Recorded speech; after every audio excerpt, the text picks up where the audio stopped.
वन्दे देवमुमापतिं सुरगुरुं वन्दे जगत्कारणं वन्दे पन्नगभूषणं मृगधरं वन्दे पशूनां पतिं वन्दे सूर्यशशाङ्कवह्निनयनं वन्दे मुकुन्दप्रियम् वन्दे भक्तजनाश्रयं च वरदं वन्दे शिवं शङ्करम् यं ब्रह्मा वरुणेन्द्ररुद्रमरुतस्तुन्वन्ति दिव्यैस्तवैर्वेदैः साङ्गपदक्रमोपनिषदैर्गायन्ति यं सामगाः ध्यानावस्थिततद्गतेन मनसा पश्यन्ति यं योगिनो यस्यान्तं न विदुः सुरासुरगणा देवाय तस्मै नमः। सिंहस्था शशिशेखरामरकतप्रक्षैश्चतुर्भिर्भुजैः शङ्खं चक्रधनुः शरांश्च दहति नेत्रैस्त्रिभिः शोभिता आमुक्ताङ्गदहारकं कणरणत्काञ्चीरणन्नूपुरा दुर्गा दुर्गतिहारिणी भवतु नो रत्नोल्लसत्कुण्डला ध्येयः सदा सवितृमण्डलमध्यवर्ती नारायणः सरसिजासनसन्निविष्टः केयूरवान् मकरकुण्डलवान् किरीटी हारी हिरण्मयवपुर्धृतशङ्खचक्रः दिव्यार्कबोधकमलोदरगर्भसंस्थं विश्वात्मकं परमनिर्मलसिद्धनाथं येनावतारितमहार्णवमध्यचन्द्र द्वीपान्तरे परमचिञ्चिनिचित्प्रकाशम् नमोऽस्तु ते व्यासविशालबुद्धे फुल्लारविन्दायतपत्रनेत्र येन त्वया भारततैलपूर्णः प्रज्वालितो ज्ञानमयः प्रदीपः नारायणं नमस्कृत्य नरं चैव नरोत्तमं देवीं सरस्वतीं व्यासं ततो जयमुदीरयेत्। श्रीनाथमचलं नित्यं सर्वज्ञत्वादिकामदं वन्दे मूलाधिकारस्थं बोधरूपं जगद्गुरुं कृष्णाय वासुदेवाय हरये परमात्मने प्रणतक्लेशनाशाय गोविन्दाय नमो नमः। प्रेम से बोलिए आनंदकंद भगवान की जय। श्री सद्गुरु दत्तात्रेय भगवान की जय। श्री वेदव्यास जी महाराज की जय। भगवान नाम संकीर्तन करें। सीताराम सीताराम सीताराम सीताराम सीताराम सीताराम सीताराम सीताराम राधे श्याम राधे श्याम राधे श्याम राधे श्याम राधे श्याम राधे श्याम राधे श्याम राधे श्याम सीताराम सीताराम सीताराम सीताराम सीताराम सीताराम सीताराम सीताराम राधे श्याम राधे श्याम राधे श्याम राधे श्याम राधे श्याम राधे श्याम राधे श्याम राधे श्याम। प्रेम से बोलिए आनंदकंद भगवान की। श्रद्धालु सुधीजनों, अनेकानेक तीर्थों से, सरोवरों से, सरिताओं से और महनीय प्रस्थों से आवृत इस भारतवर्ष में उत्तरम यत् समुद्रस्य हिमाद्रिश्च व दक्षिणम वर्षम तद भारतम नाम भारती यत्र संतति।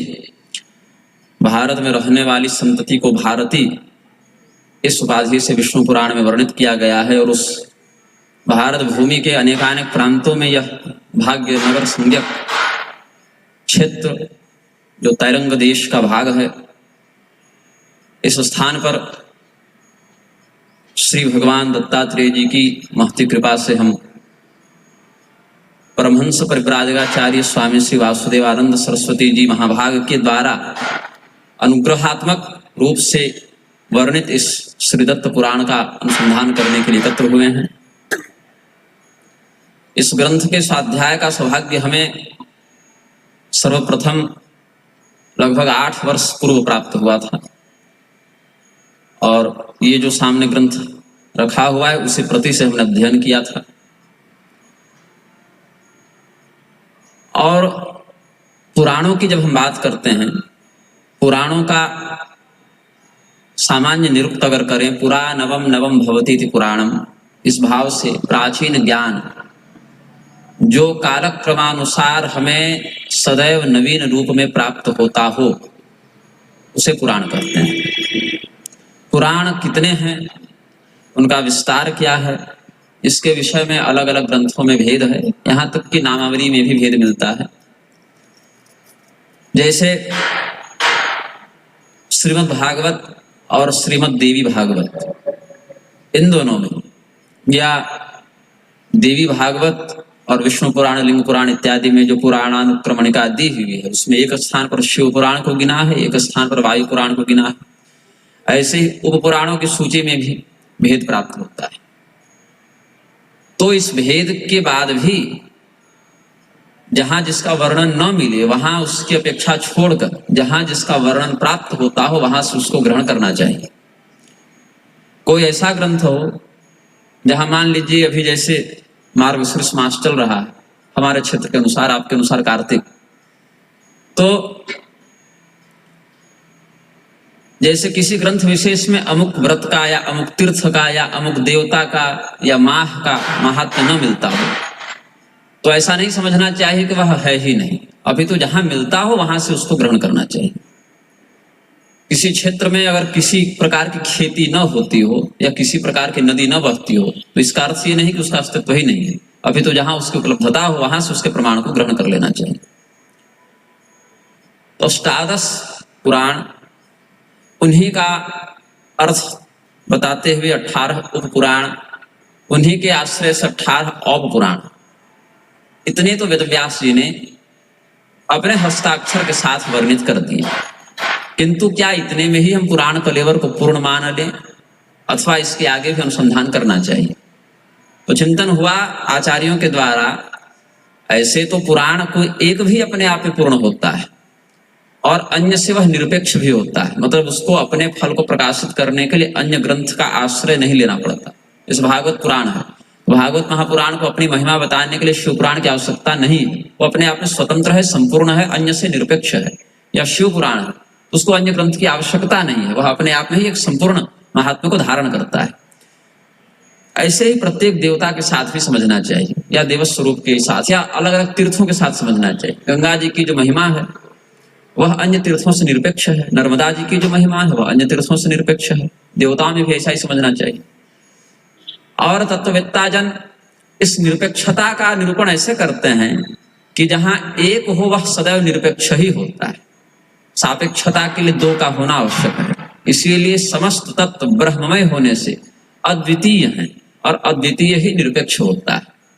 यहां तक कि उस अद्वितीय ब्रह्म का चिंतन करने वाले भक्ति मार्गी साधक के लिए भी भगवान ने अनपेक्षा श्रुतिर्दक्ष उदासीनो कर्तव्य था, ऐसा श्रीमद् भगवद गीता के 12वें अध्याय में वर्णित कर दिया कि ऐसा साधक भी निरपेक्ष भाव से रहे, स्वातंत्र वृत्ति से रहे। तो पुराणों के अनुक्रमण में जो लक्षण देखने को मिलता है, सर्गश्च प्रतिसर्गश्च वंशो मनवंतराणि च वंशानुचरितम चैव पुराणम पंचलक्षणम, सृष्टि का प्रादुर्भाव, सृष्टि का विस्तार, संहार पर्यंत सृष्टि विस्तृत ही हो रही है।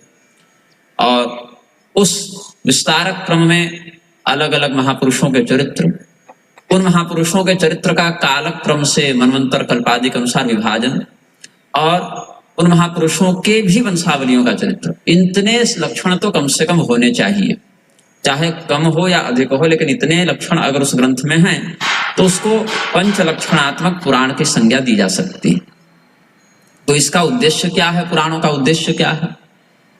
तो सर्वप्रथम उद्देश्य तो यह है कि ऐसे लोग जो या तो वेद में अधिकृत नहीं लिंग वर्ण आदि के दृष्टिकोण से, या अधिकृत हैं किंतु समर्थ नहीं प्रज्ञा की सीमा के कारण, बुद्धि की सीमा के कारण, ऐसे लोग भी शास्त्रीय ज्ञान से आलोकित हो सकें, शास्त्रीय विषयों का यथार्थ रूप से अनुभव करके अपने कल्याण को प्राप्त कर सकें, इसके लिए पुराणों का विस्तार वेद व्यास जी के द्वारा किया गया। और पुराणों का यह जो कलेवर है उसका उद्देश्य यह रहा कि वेदों के तात्पर्य को बिना बिगाड़े और सरल, सहज और सर्वग्राह्य प्रारूप में हम उसको उपदिष्ट करें। इसके लिए भगवान नारायण ने वेदव्यास रूप से पुराणों का विभाजन व्यवस्थापन किया। विस्ताराय तु वेदानां स्वयं नारायण प्रभु व्यास रूपेण कृतवान पुराणानि महीतले। यहां महीतले शब्द पर चिंतन करना चाहिए। क्यों? क्योंकि पुराण के नाम, उनकी श्लोक संख्या, उनके कथानुक्रम का कल्पगत विभाजन ये केवल पृथ्वी पर ही, ऐसा नहीं कि पुराण केवल पृथ्वी पर है। पुराण तो स्वर्ग आदि लोकों में भी है, ब्रह्मलोक में भी है। तब तो सत्यलोके तुलाम मध्वा तोलेत साधनान्यजः, ये सब ब्रह्मदेव के लिए कहा गया है। उन धर्मशास्त्रों की उपलब्धता तो वहां भी है, वेद पुराण स्मृति आगम सब सभी लोकों में है, लेकिन उनका कलेवर घटता बढ़ता रहता है पाठकों की योग्यता के आधार पर। हम धर्मशास्त्रों को जिस बुद्धि से देखेंगे समझेंगे, उनसे अधिक विलक्षण वृत्ति से देवताओं का चिंतन होगा। वो जब ग्रंथों को देखेंगे समझेंगे तो उनकी बुद्धि का स्तर अधिक होगा। यही कारण है कि हमें जितने श्लोकों में यहाँ पर पुराणों की प्राप्ति है या जितने श्लोकों में महाभारत इत्यादि की प्राप्ति है, वो लघुतम प्रारूप होता है। सबसे छोटा हम ही लोगों को मिला।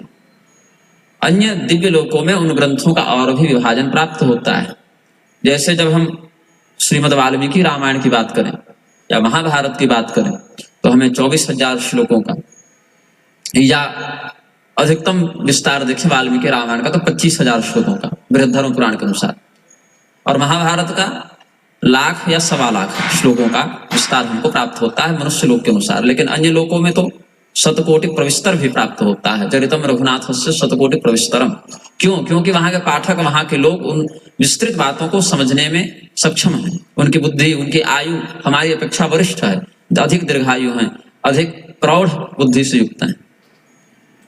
तो पुराणानि महीतले, पृथ्वी लोक में पुराणों के व्यवस्थापन की आवश्यकता इसीलिए पड़ी, और ये आवश्यकता द्वापर युग के अंत में पड़ती है, जहां भगवान नारायण की ज्ञान शक्ति से युक्त कोई महानुभाव वेदव्यास के पद पर बैठते हैं। ब्रह्म में 3 शक्तियां सामान्यतया हैं जो उनकी स्वतंत्रता से स्थित हैं, किसी अन्य से प्राप्त नहीं किया गया। इच्छा शक्ति, ज्ञान शक्ति और क्रिया शक्ति। इसमें इच्छा शक्ति से सृष्टि, ज्ञान शक्ति से पालन और क्रिया शक्ति से संहार हो जाता है। तो जब भी भगवान का अवतार होता है तो या तो उनकी बाह्य शक्ति के रूप में या आभ्यंतर शक्ति के रूप में इन तीनों का सम्मिश्रण देखने को मिलता है। जैसे श्री रामचंद्र जी के अवतार में जब हम भगवती जानकी जी का स्मरण करें तो भगवती जानकी जी वस्तुतः क्या है? इच्छा ज्ञान क्रिया शक्ति त्रयम यदभाव साधनम तद ब्रह्म सत्ता सामान्यम सीता तत्व उपासमहे। ये वेदों ने कहा, ब्रह्मा जी ने श्रुति में यह उद्बुद्ध किया है, उद्बुद्ध किया कि इच्छा ज्ञान क्रिया ये तीनों जिसमें स्वभावतः प्रतिष्ठित हो, ऐसी ब्रह्म की सामान्य सत्ता। सामान्य सत्ता का अर्थ यहाँ साधारण नहीं लेना है, सामान्य मतलब जो सहजावस्था में व्याप्त हो, जो किसी प्रकार से प्रतिघात न हो, जिसमें प्रतिहता सत्ता जो न हो, सामान्यतया जो बिल्कुल नैसर्गिक रूप से जो स्थित हो, ऐसी सीता जी को हम प्रणाम करते हैं, उनकी आराधना करते हैं। ये उनकी शक्ति के रूप में निवेदन किया गया। ऐसे ही भगवान की जो ज्ञान शक्ति है उसका आवेश किसी महापुरुष में हो तो किसी द्वापरांत में वो वेदव्यास के पद पर बैठते हैं और पुराणों के लेखन का सौभाग्य उन्हीं को प्राप्त होता है। ये नहीं कर सकते कि आज के हमारे जो श्री कृष्ण द्वैपायन वेदव्यास हैं, उन्होंने जो लिखा वो पहले नहीं लिखा गया था। पहले भी उनके पिता पितामहादि, प्रपितामहादि भी, पराशर, शक्ति, वशिष्ठ आदि या ब्रह्मदेव आदि ने भी वेदव्यास के पद पर बैठकर पुराणों का लेखन किया है, उपदेश किया है, शिष्य प्रशिष्य के माध्यम से उसकी परंपरा को आगे बढ़ाया है। तो पृथ्वी लोक में ही इसकी आवश्यकता इसीलिए पड़ी क्योंकि कलयुग में अपनी आयु, मेधा, सामर्थ्य की न्यूनता के कारण व्यक्ति का विवेक नष्ट होने लगेगा, उनकी आंखें समाप्त हो जाएंगी। कलौ नष्ट दृशा, लोग कैसे हैं कलयुग में जिनकी आंखें चौपट हो गई हैं, समाप्त हो गई हैं। कैसे आंखें? उनकी ज्ञान चक्षु का लोप हो गया है। सर्वस्य लोचनम शास्त्रम यस्य नास्त्यंध एव सः, चर्म चक्षुओं के अतिरिक्त विवेक रूपी शास्त्र चक्षु भी लोगों को ज्ञान के रूप में प्राप्त होते हैं। जो चर्म चक्षु से अंधा है लेकिन ज्ञान चक्षु से युक्त है, उसको शास्त्र में नेत्रहीन नहीं माना गया है। तो इन पुराणों में वह तत्व प्राप्त होता है जिस तत्व के माध्यम से अलग अलग गाथा, आख्यान, उपाख्यान, अलग अलग घटनाक्रमों के आधार पर हम अपने कर्तव्य और अकर्तव्य का, श्रेय, प्रेय और त्याज्य, क्या हमारे लिए कल्याणकारी है, क्या हमें प्रिय है। हो सकता है जो प्रिय हो वह कल्याणकारी न हो। अच्छा तो लग रहा है, जैसे किसी व्यभिचारी के लिए व्यभिचार करना प्रिय हो सकता है लेकिन वह श्रेयस्कर नहीं हो सकता है। तो प्रेय, श्रेय और त्याज्य, इन तीनों का विवेक हमें पुराण प्रदान करते हैं। क्या हमारे लिए हितकारी है, क्या हमारे लिए प्रिय है और क्या नहीं करना है, क्या हमारे लिए त्याज्य है। तीनों का विवेक पुराणों से प्राप्त होता है। आख्यानैश्चोपाख्यानैः गाथाभिः कल्पशुद्धिभिः पुराण संहितां चक्रे पुराणार्थम विशारदः। तो वेदव्यास जी का काम यही है, उनका कर्तव्य, उनका विभाग यही है, वेदों का विभाजन, उनकी शाखाओं को अपने शिष्यों में प्रसारित करना और वेदों के ही तात्पर्य को, उनके ही ज्ञान को सरल, अपेक्षाकृत सुगम और सर्वग्राह्य प्रारूप में लोगों तक पहुंचाना, जिस ग्रंथ कलेवर को हम कहते हैं पुराण। वेदव्यास जी ने जिन बातों का उल्लेख अपने पुराणों में किया, उनके अविरुद्ध जाते हुए, उसी परंपरा का अनुसरण करते हुए अगर कोई व्यक्ति इन लक्षणों से युक्त किसी धर्मशास्त्र का लेखन करने का सामर्थ्य रखते हुए लेखन करता है तो वह भी पुराण के रूप में हमें ग्राह्य होता है। क्योंकि पुराण के जो श्लोक हैं वह निश्चित नहीं है कि इतने ही होंगे। शतकोटि प्रविस्तर शब्द से पुराण का क्रम अनंत के ही तुल्य बता दिया गया, लेकिन फिर भी मूल रूप में विष्णु पुराण में इतने, लिंग पुराण में इतने, भागवत महापुराण में इतने, शिव पुराण में इतने, इस प्रकार से उनका विभाजन करते हुए कुछ मौलिक प्रारूप हमारे सामने आचार्यों ने उपलब्ध कराया है। इसमें यह जो दत्त पुराण है यह अभिनव कोटि का पुराण है। अभिनव पुराण उन्हें कहते हैं जो कालांतर के आचार्यों ने वेदव्यास जी के सिद्धांत के अनुकूल रहते हुए लिखा, जिसमें वही प्रतिभा दिखती है, वही कल्याण की वृत्ति दिखती है जो वेदव्यासकृत पुराण में प्राप्त होता है। ऐसे तो नीलमत पुराण इत्यादि भी कुछ अभिनव पुराण उपलब्ध होते हैं काश्मीरी परंपरा में, किंतु उनमें जो ग्रंथकार की वृत्ति है वह एक ऐतिहासिक घटनाक्रम का वर्णन करने मात्र की है। या वासुकी पुराण भी एक अभिनव पुराण है, लेकिन वासुकी पुराण की प्रवृत्ति क्या है कि हम केवल किसी तीर्थ का महात्म्य बता दें, मतलब उसमें एक सर्वांगीण कल्याणकारिणी वृत्ति का अभाव देखने को मिलता है। जैसे नीलमत पुराण भी अभिनव पुराण कोटि का ग्रंथ है, किंतु वह केवल किसी क्षेत्र के वंशावली राजाओं का चरित्र बता रहा है, उसमें सर्वतोभावेन ब्रह्म विद्या के चिंतन का अभाव देखने को मिलता है।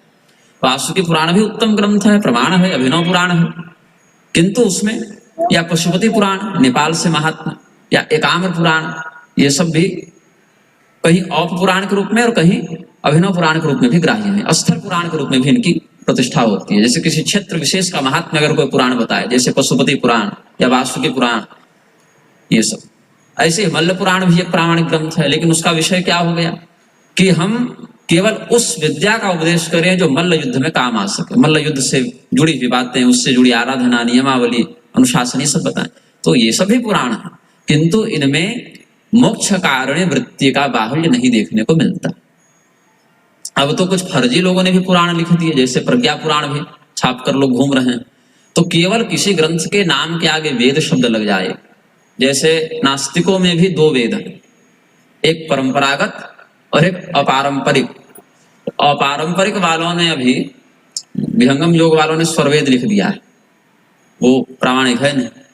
पारंपरिक वालों ने, जिनकी परंपरा कुछ मिलती है, ऐसे नास्तिकों में, बौद्धों में वज्र वेद मिलता है, अच्छा अवैदिक है वो, वेद के बिना तो काम चलेगा नहीं, अपना एक नया बना लिया, वज्र वेद उसका नाम रख लिया, वज्रयानी बौद्धों का है वह।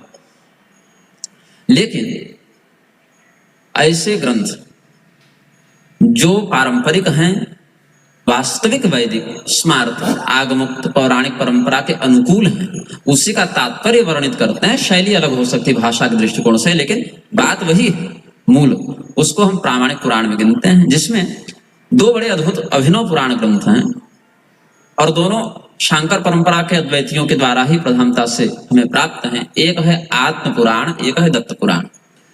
आत्म पुराण स्वामी श्री ईश्वरानंद जी के द्वारा रचित ग्रंथ है और ये दत्त पुराण स्वामी श्री वासुदेवानंद सरस्वती जी के द्वारा रचित ग्रंथ है। यह प्रस्तुत ग्रंथ आप सबों को जैसा ज्ञात है, भगवान दत्तात्रेय जी के अवधूत वृत्ति के अनुकूल जो ब्रह्मचिंतन है उसका महर्षि शांडिल्य, महर्षि अथर्वा इत्यादि के संवादात्मक प्रारूप में और गुरु शिष्य के भाव से स्थित भगवान दत्तात्रेय और जिज्ञासुओं के मध्य जो संवाद हुआ है उस पर आधारित है।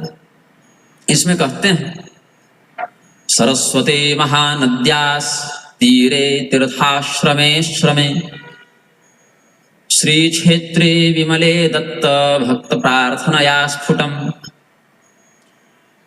सरस्वती नदी के तट पर, अब तो सरस्वती की लौकिक स्थिति भी क्षीण प्राय हो गई, किंतु यह मनुष्यों के लिए जो दिव्य महापुरुष होते हैं उनके लिए वह तीर्थ बाहर से प्रदूषित या विलुप्त होने पर भी प्रत्यक्ष हो जाते हैं। जैसे कोई महापुरुष किसी स्थान पर बैठे हों, उनके पास कोई अतीन्द्रिय दृष्टि की शक्ति हो, तो वहां बैठे बैठे वह त्रिलोकी की घटनाओं को देख लेते हैं, सुन लेते हैं, जान जाते हैं, जो उनके सामने की बात न भी हो। ऐसे ही जो योग्य अधिकारी संतजन होते हैं, उस तीर्थ के लुप्त होने पर भी या उस तीर्थ के प्रदूषित होने पर भी उसकी दिव्यता को ग्रहण कर लेते हैं, यह उनमें योग्यता होती है। जैसे कोई पापी तीर्थ में जाकर पाप करे तो उसका पाप वज्रलेप हो जाता है, क्योंकि वह तीर्थ के महात्म्य का अवहेलन कर रहा है। तो जैसे तीर्थ उसका उद्धार नहीं करता, अपितु वह तीर्थ ही उसके लिए घातक हो जाता है। ऐसे ही सज्जन व्यक्ति लुप्त तीर्थ से भी कल्याण को प्राप्त कर लेता है और दुर्जन व्यक्ति प्रत्यक्ष तीर्थ में जाकर भी अकल्याण का भागी बन जाता है। तीर्थ तो शस्त्र है, अब शस्त्र प्रशासन के पास है या आतंकवादी के पास है, ये तो उसके प्रयोक्ता पर निर्भर करता है। इसीलिए तीर्थ का सार युग धर्म के कारण क्षीण या वृद्धि को प्राप्त होता रहता है, क्षीण या पुष्ट होता रहता है अपने क्षेत्र में निवास करने वाले संतों के कारण। तो सरस्वती नदी यद्यपि हम लोगों के लिए तो अदृश्य तुल्य हो गई, किंतु जो वरिष्ठ जन हैं, श्रेष्ठ जन हैं, विपश्चित जन हैं, उनके लिए समस्त तीर्थ सदैव रहते हैं, नित्य रहते हैं। अगर कदाचित कहीं वह तीर्थ न भी प्राप्त होता, तो जैसे भगवान गौतम ने तपस्या करके गोदावरी के रूप में गंगा जी को प्राप्त कर लिया, जैसे भगवान सुकांती ने गंगा जी की तपस्या करके छत्तीसगढ़, उत्कल इत्यादि क्षेत्रों में महानदी के रूप में गंगा जी को प्राप्त कर लिया, तो वहां तो उनकी एक नैसर्गिक धारा थी नहीं, लेकिन संतों ने अपने आराधना के बल से, अपनी प्रार्थना के बल से उस तीर्थ को वहां प्रकट कर लिया, उससे लाभ प्राप्त कर लिया।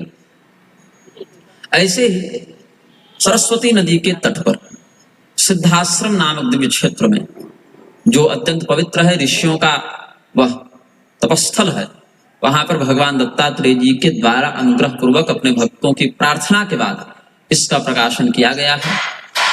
अलग अलग पुराणों में भगवान दत्तात्रेय जी के द्वारा उपदिष्ट या उनके चरित्र से संबंधित जो कथानक हैं उनका भी इसमें वर्णन किया गया है। इसमें 64 अध्यायों की बात है, 8 अष्टक है। हमारे जीवन में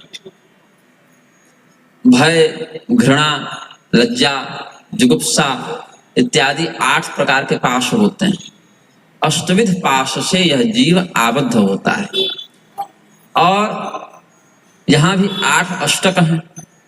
योग में भी प्रधानता से मूलभूत देखें तो 8 चरण हैं, अष्टांग योग के रूप में उनका हम चिंतन करते हैं। ऐसे एक एक चरण में कई कई प्रकार हैं, जैसे यम है, नियम है, वो भी कई प्रकार के हैं, आसन ही कई कई प्रकार के हैं, प्राणायाम के कई प्रकार हैं। लेकिन अवान्तर भेद को न देखें, मुख्य भेद को देखें तो 8 प्रकार के हमारे पास सीढ़ियां हैं जो हमें ऊर्ध्वगमन का अधिकारी बनाती हैं।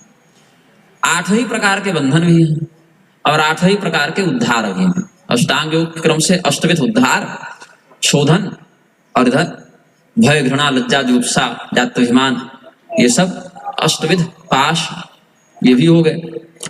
तो 8 को 8 से गुणित करें तो 64 की संख्या प्राप्त होती है। 32 दिव्य गुणों से युक्त व्यक्ति को महापुरुष और 64 दिव्य गुणों से युक्त, 32 से दुगुना हो गया, 64 से युक्त को परम पुरुष यह कहा जाता है। तो 16 गुण जिस व्यक्ति में हो उस व्यक्ति को पुरुष, 32 गुणों से युक्त को महापुरुष, 64 गुणों से युक्त को परम पुरुष कहा जाता है। अब परम पुरुष शब्द ऐसे तो ईश्वर का वाचक है, लेकिन यहां परम पुरुष शब्द से हम भगवत अवतारों की भी गणना कर सकते हैं। वेद के अनुकूल जो अवतार होते हैं उनमें 64 प्रकार के गुण भी परम पुरुषत्व को द्योतित करते हैं। हाँ, बुद्धावतार एक अपवाद है जिसमें 32 गुण है। 32 वर लक्षण कवचितो नारायण स्थानवान, ये राजा शुद्धोधन को असित महर्षि ने बताया। तुम्हारा पुत्र यद्यपि भगवान नारायण की शक्ति से युक्त है, इसमें 32 महापुरुष के गुण हैं। तो संकेत कर दिया ये हैं तो अवतार जरूर, लेकिन इनमें एक पक्ष जो है वह विखंडित लग रहा है। तो 64 अध्याय हैं जो इसकी पूर्णता के सूचक हैं। 8 अष्टक हैं, प्रत्येक अष्टक में 8 अध्याय हो गए इस अनुसार से, और कुल श्लोक संख्या इसकी है 3500। इसीलिए इसकी पीठिका में भी, पुष्पिका में भी आपको कांडत्रयात्मकम इस प्रकार से वर्णन मिलता है, और सार्धत्री सहस्त्री संहिता भी इसको कहा जाता है। अब इसमें किस किस प्रकार का वर्णन है इसका हम थोड़ा अनुसंधान करेंगे, और उस अनुसंधान के अनंतर कल से मुख्य कथानक का प्रवचन करेंगे।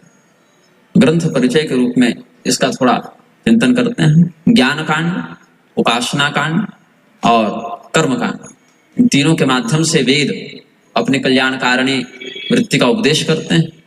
और चूंकि यह ग्रंथ बहुत प्रौढ़ है और ये दिखने में छोटा है, 3500 श्लोक कहेंगे तो बड़ा कम है, कम नहीं है। इसमें एक भी पंक्ति ऐसी नहीं जो किसी न किसी ग्रंथ का सार न व्यक्त करता हो, करती हो। ऐसे तो प्रणवाक्षर मात्र एक बीज है, लेकिन उस एक बीज में संपूर्ण ब्रह्मांड की उद्भव से लेकर संहार तक की स्थिति वर्णित होती है। ऐसे ही वेदों का, स्मृतियों का, दर्शनों का, पुराणों का और आगमों का भी, या अन्य इस प्रकार के ग्रंथों का संपूर्ण सार ग्रंथकार ने यहाँ वर्णित किया है। यद्यप्यहं केवलमीश्वराज्ञ साहित्य संगीत कलानभिज्ञ तथापि ते प्रेरणया प्रवर्ते स्तोतुं सुकीर्ते तव विश्वमूर्ते। इष्ट का चिंतन, गुरु का चिंतन और वेदांत का चिंतन, ये आजीवन करना चाहिए व्यक्ति को। जिस समय उसकी प्रवृत्ति मोक्ष के प्रति बनी, उसी समय से उसको अपने वेदांतीय स्थिति का चिंतन, अपने गुरु का चिंतन और अपने इष्ट का चिंतन करते रहना चाहिए। इसके लिए कहते हैं आजीवितम त्रयः सेव्या वेदांतो गुरुरीश्वरः पूर्वम ज्ञानाप्तये पश्चात कृतघ्नत्व निवृत्तये। इसी श्री दत्त पुराण के पहले अष्टक के 6ठे अध्याय के 2-3 श्लोक के आसपास ये वर्णित है। जीवन भर सत्पुरुषों को 3 कार्य करना चाहिए: वेदांत का चिंतन, गुरु का चिंतन और ईश्वर का चिंतन। उद्देश्य क्या है? ब्रह्म ज्ञान की प्राप्ति। ज्ञानाप्तये आजीवितम त्रयः सेव्याः। तो ज्ञान की प्राप्ति करने के लिए ब्रह्म ज्ञान की संसिद्धि, ईश्वर साक्षात्कार के निमित्त, ब्रह्म साक्षात्कार के निमित्त 3 का प्रणिधान सदैव हो। वेदांत, ईश्वर, वेदांत, गुरु और ईश्वर। बोले ज्ञान प्राप्त हो गया तब तो छोड़ देना चाहिए, क्योंकि उपलब्धि हो गई। उपलब्धि के बाद भी प्रयास करने वाला व्यक्ति मूर्ख होता है, क्योंकि वह श्रम है, केवल मेहनत क्यों करना, जो चाहिए था मिल गया। बोले नहीं, अगर आपको ब्रह्म साक्षात्कार हो भी गया तो भी वेदांत का चिंतन, गुरु का चिंतन और ईश्वर का चिंतन छोड़ना नहीं चाहिए। यद्यपि ब्रह्म साक्षात्कार होने के बाद ईश्वर और अपने में भेद मिट जाता है, गुरु और अपने में भी भेद मिट जाता है, वेदांत के सूत्र का शाब्दिक भेद भी मिटकर उसकी स्वानुभूति होने लगती है। फिर भी जब तक देह में है तब तक करना चाहिए। क्यों? कहा कृतघ्नत्व निवृत्तये, कृतघ्न न हम हो जाएं, इसके लिए हमारी कृतज्ञता के कारण हम कलुषित न हो जाएं, हमारा पतन न हो जावे, इसीलिए विनम्रता पूर्वक कृतज्ञता दिखाते हुए कृतज्ञता से दूर रहने के लिए सत्पुरुष, ऐसे महापुरुष जो भगवान को प्राप्त हो चुके, वो भी अपने गुरु का चिंतन नहीं छोड़ते, अपने आराध्य का और वेदांत का चिंतन नहीं छोड़ते हैं। इसीलिए आप देखेंगे सत्पुरुषों के चरित्र में कोई बहुत बड़े भी महापुरुष हों, बिल्कुल भगवत प्राप्त संत हों, मतलब आप समझ लें उनको वशिष्ठ जी या विश्वामित्र जी या वेदव्यास जी के स्तर का भी देख लें आप, तो भी वह अपने गुरु जी का पूर्ण विनम्रता और कातर भाव से अनुशीलन करते हैं। वो नहीं कहते अरे जो तुम ब्रह्म सो हम ब्रह्म, अब काहे का गुरु और काहे का चेला, ऐसा नहीं कहते। क्यों? कृतज्ञता आ जाएगी। इसीलिए आदि शंकराचार्य जी प्रबुद्ध महापुरुष हैं, ईश्वर से अभिन्न हो चुका उनका तत्व, किंतु फिर भी उनके गुरु जी आएंगे तो क्या करेंगे? एक अनपढ़ शिष्य जिस प्रकार से शरणागत होकर प्रणाम करता है, वैसे ही ज्ञान का सारा विषय छोड़कर गुरु जी के चरणों में लौट जाएंगे। यही सत्पुरुषों का कर्तव्य है। तो यहां भी ग्रंथकार ने यही विनम्रता दिखाई है। हमारे सनातन धर्म में एक बड़ी सुंदर अनुकरणीय वृत्ति है कि कोई कितना भी बड़ा महापुरुष हो, अगर उसमें वास्तव में महापुरुषत्व है तो दंभ को सदैव अपने पीछे रखता है, दंभ को अपना अतिक्रमण करने नहीं देता। हनुमान जी का चिंतन आप करें, हनुमान जी ज्ञान मार्ग और भक्ति मार्ग दोनों में सर्वोच्च हैं, निष्णात हैं। उनकी भक्ति में भी कोई खंडन नहीं, उनके ज्ञान में भी कोई त्रुटि नहीं। फिर भी जब वो अपना परिचय देते हैं, गोस्वामी जी की शैली में देखें तो एक में मंद मोह बस कुटिल हृदय अज्ञान, ये परिचय देते हैं कि प्रभु मैं तो अज्ञानी हूं, मेरा हृदय कुटिल है। जबकि हनुमान जी से अधिक निर्मल तो किसी का हृदय नहीं, तब तो भगवान का साक्षात्कार करा दिया। लेकिन ऐसे भगवत प्राप्त देवता भी अपना परिचय कुटिल हृदय के रूप में देते हैं। अब कहो कि गोस्वामी जी ने लिख दिया हनुमान जी को कुटिल हृदय, नहीं, अपने आप को भी गोस्वामी जी ने उसी दैन्यता से प्रस्तुत किया है।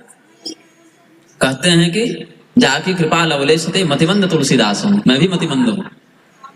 शंकराचार्य जी भी जब वर्णन करते हैं तो अपने आप को ऐसा दिखाते हैं जिसमें कुछ नहीं जानता। सर्व मंत्र निष्णात भी कहते हैं न मंत्रम नो यंत्रम इत्यादि से ही अपनी भावना को प्रस्तुत करते हैं। जिनका चरित्र दुर्जनों को सज्जन बना दे, वो भी कहते हैं मत्समः पातके नास्ति पापग्नि त्वत्समान। ये दैन्य है, दैन्य का अभाव न हो जाए, इसीलिए कहा गया कि पूर्वम ज्ञानाप्तये पश्चात कृतघ्नत्व निवृत्तये। ज्ञान की प्राप्ति से पहले ईश्वर गुरु और वेदांत का चिंतन क्यों करना है? ताकि हमें ब्रह्म ज्ञान हो। उसके बाद भी चिंतन करना है ताकि दंभ न हो जाए, हम कृतघ्न न हो जाए। तो यहाँ भी ग्रंथकार उसी मर्यादा का पालन करते हुए कहते हैं, मुझे साहित्य का बोध नहीं, मुझे संगीत का बोध नहीं, मतलब छंद शास्त्र का बोध हो, व्याकरण शास्त्र का बोध हो, अन्य सभी शास्त्रों का बोध हो, तभी कोई ग्रंथ लिखने में प्रवृत्त होगा। प्रवृत्त कोई हो जावे, लेकिन सफल तो सब नहीं हो सकते जब तक वह निपुणता न हो, वह प्रतिभा न हो। लेकिन चूंकि हे प्रभु, हे भगवान, आपकी कृपा मुझ पर है और आपने प्रेरणा दी है, इसीलिए आपकी स्तुति के लिए हम प्रवृत्त होकर यह लिख रहे हैं। इसके अतिरिक्त ग्रंथकार की कोई प्रतिज्ञा नहीं है कि हम क्यों लिख रहे हैं, पैसा कमाने के लिए लिख रहे हैं, कि कीर्ति के लिए लिख रहे हैं, प्रतिष्ठा के लिए लिख रहे हैं, लोग हमको जाने बहुत ज्ञानी इसलिए लिख रहे हैं, नहीं। तथापि ते प्रेरणया प्रवर्ते स्तोतुम सुकीर्ते तब विश्वमूर्ते। आप उत्तम कीर्ति से युक्त हैं और उत्तम की ही प्रशंसा होती है, प्रशंसनीय, जिसको सुभद्र श्रवा कहा गया भगवान को। सुभद्र श्रवा या सुकीर्ति। हे विश्वमूर्ते, हे विश्वव्यापी परब्रह्म, आपकी प्रेरणा से यद्यपि हम सर्व प्रतिभाहीन हैं, फिर भी इस ग्रंथ के माध्यम से स्तुति करने के लिए प्रवृत्त हुए हैं।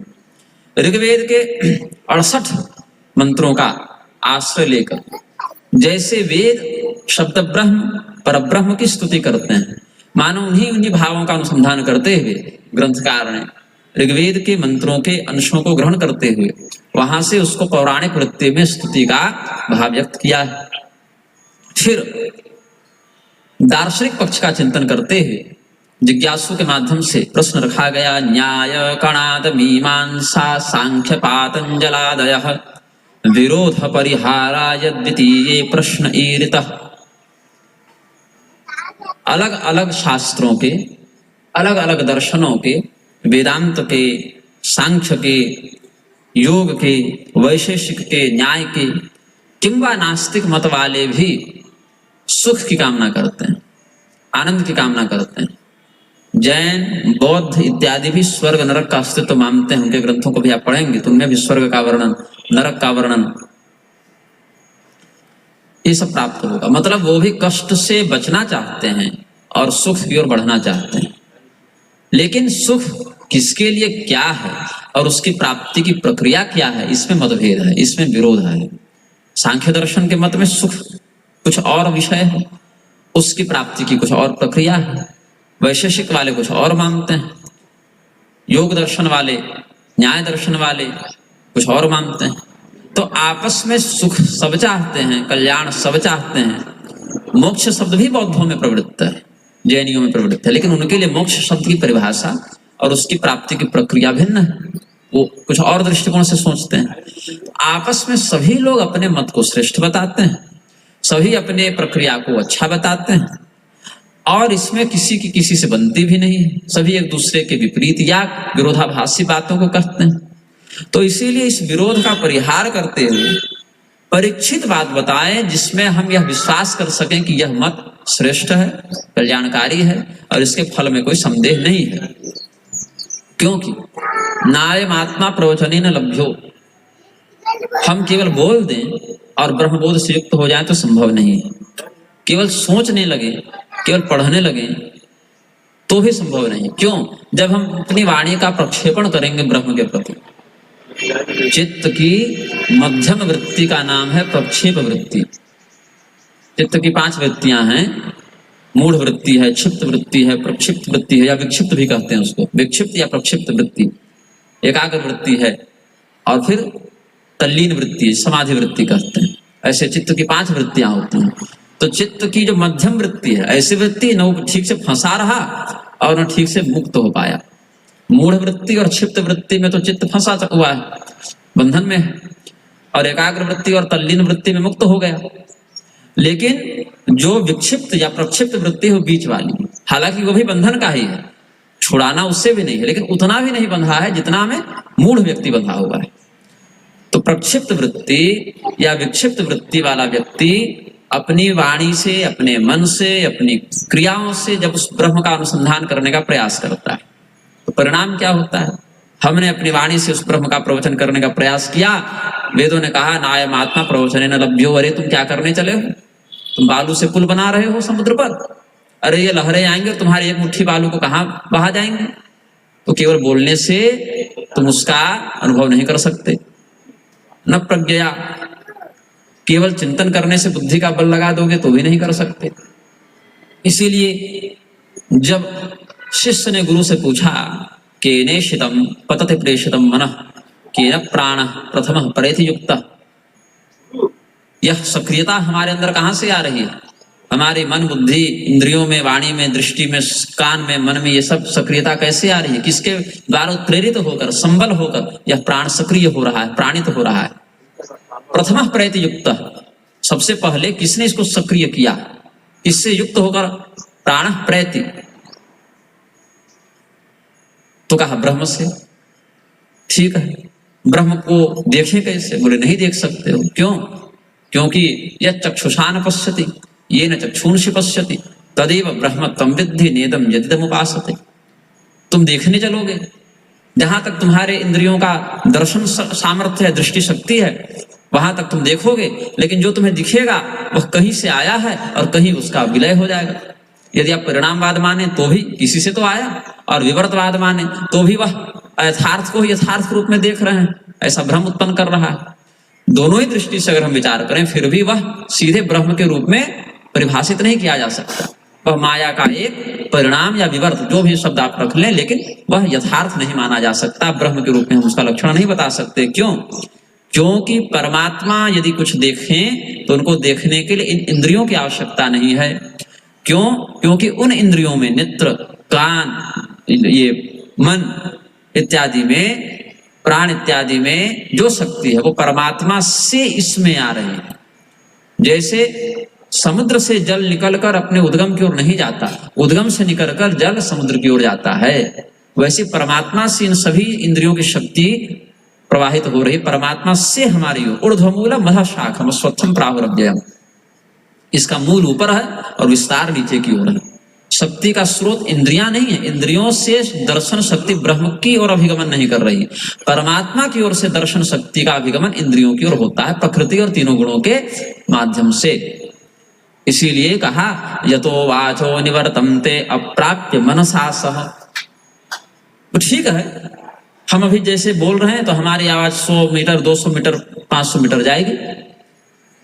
हम देख रहे हैं तो हम जितनी जिसकी आंख की क्षमता उतना देख रहा है, हम सुन रहे हैं तो अपने सामर्थ्य से हम किसी ध्वनि को सुन लें, लेकिन मन से तो सोच सकते हैं। बोले नहीं, यतो वाचो निवर्तन्ते अप्राप्य मनसा सह, मतलब केवल न भौतिक इंद्रियों की शक्ति सीमित है, अपितु मन की शक्ति भी उस ब्रह्म के सापेक्ष चिंतन करें तो सीमित ही मानी जाएगी, मन की भी शक्ति। इसीलिए कहा यद चक्षुषा न पश्यति येन चक्षुंसि पश्यति, यद वाचा न भ्युदितं येन वागभ्युद्यते, यद श्रोत्रेण न शृणोति येन श्रोत्रमिदं श्रुतम्, यह प्राणेन न प्राणीति येन प्राणः प्रणीयते।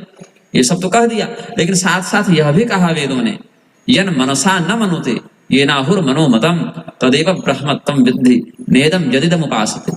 तो अप्राप्य मनसा सह, ये सारी इंद्रियां अपने सामर्थ्य से उस परमात्मा का चिंतन नहीं कर सकते, अनुसंधान नहीं कर सकते।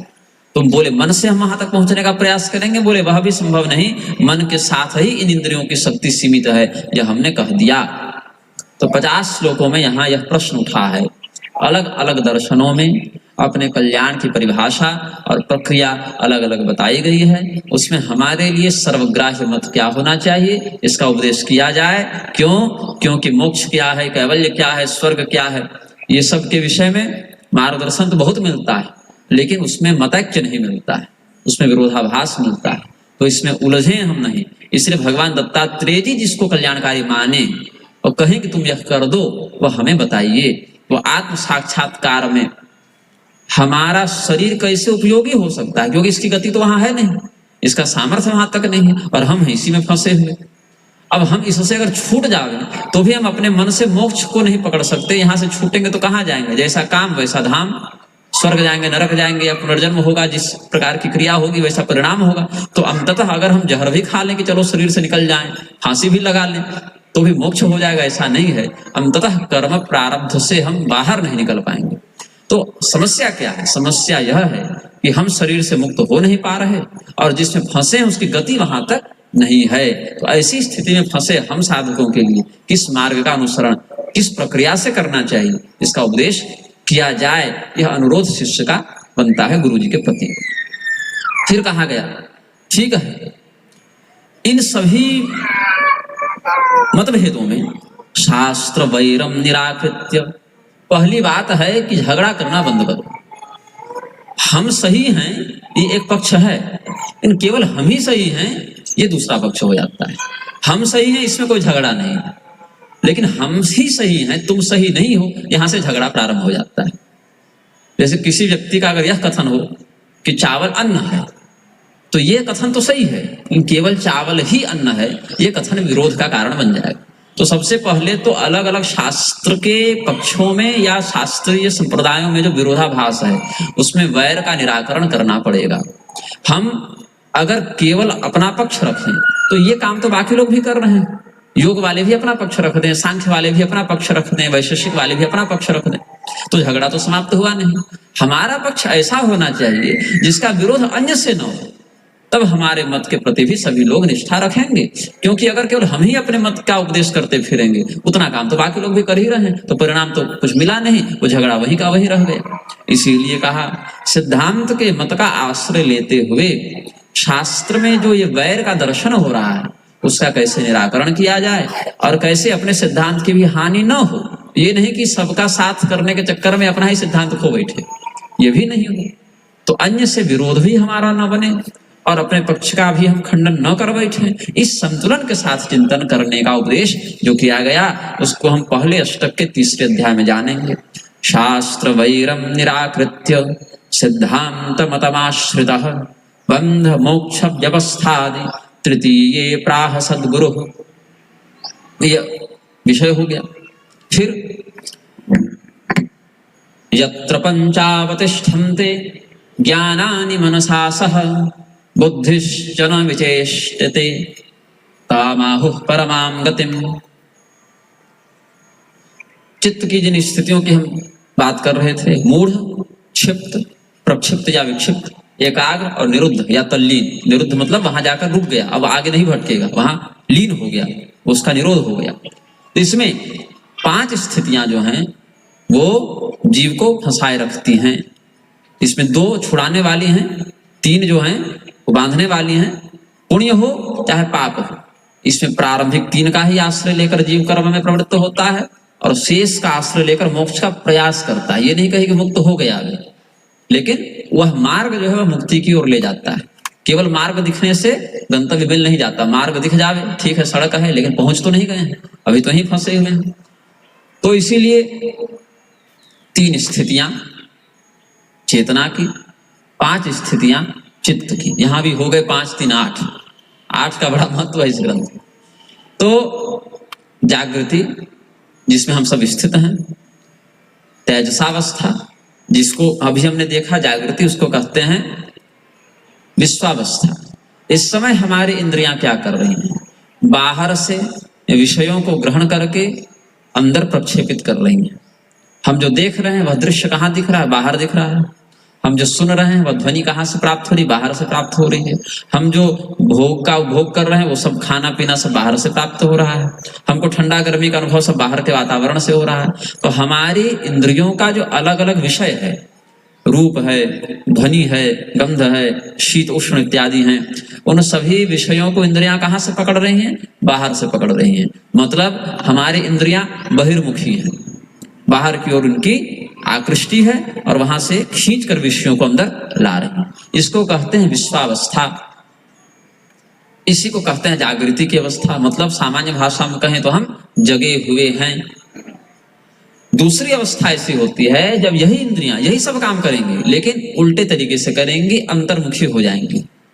तो उसको हम क्या कह देंगे? तेजसावस्था। और सरल भाषा में कहेंगे तो स्वप्नावस्था। सपना देख रहे हैं, स्वप्न की जो अवस्था है उसमें भी इंद्रियां वही सब कर रही हैं। वहां भी कुछ दिखता है, वहां भी कुछ खाते पीते हैं, वहां भी कोई ध्वनि हम सुनते हैं, किसी से बातचीत करते हैं। तो वहां का जो दृश्य है, वहां का जो शब्द है, वहां का जो रस का उपभोग किया जा रहा है, वो भी तो किसी इंद्रिय के माध्यम से हमारे पास प्राप्त हो रहा है। तो वो कहां से हो रहा है? बोले वो अंदर से ही इंद्रियां उसका अधिग्रहण कर ले रही हैं। अंतर्मुखी वृत्ति है इंद्रियों की। अपने संस्कार के आधार पर वहां पर मन बुद्धि में लीन हो जाता है और अचेतन मन ही वहां सारी क्रियाओं का संचालन बुद्धि के अधीन होकर करता है। तो ऐसी स्थिति को कहते हैं स्वप्नावस्था। इसी को तेजसावस्था भी कहा जाता है। इसमें कुछ ऐसे कार्य शरीर के माध्यम से स्वयं घटित होते हैं जहां निर्णय लेने की आवश्यकता नहीं होती, जिसमें 3 कार्य प्रधान हैं। श्वास प्रश्वास का आवागमन, भोजन का पाचन और रक्त का प्रवाह। ये 3 कार्य ऐसे हैं जो बुद्धि के नियंत्रण से अचेतनावस्था में भी मन करता रहता है, जबकि मन के नियंत्रण में नहीं है ये घटनाएं। मतलब जैसे हम सो गए तो सोने की स्थिति में हमने मानो बाहर बोलना बंद कर दिया, आंखें बंद कर ली तो बाहर की घटनाओं को देखना बंद कर दिया, लेकिन धड़कन पर हमारा नियंत्रण नहीं है कि चलो सो गए तब हृदय को आराम देते हैं, अब जगेंगे तब धड़कन धड़केंगे। ऐसा नहीं कर सकते। या खून के प्रवाह को नहीं रोक सकते, क्योंकि धड़कन पर ही नियंत्रण नहीं तो रक्त प्रवाह पर नियंत्रण कैसे होगा? ये सापेक्ष विषय हो गए। धड़कन और रक्त संचार ये तो एक दूसरे के सापेक्ष हो गए।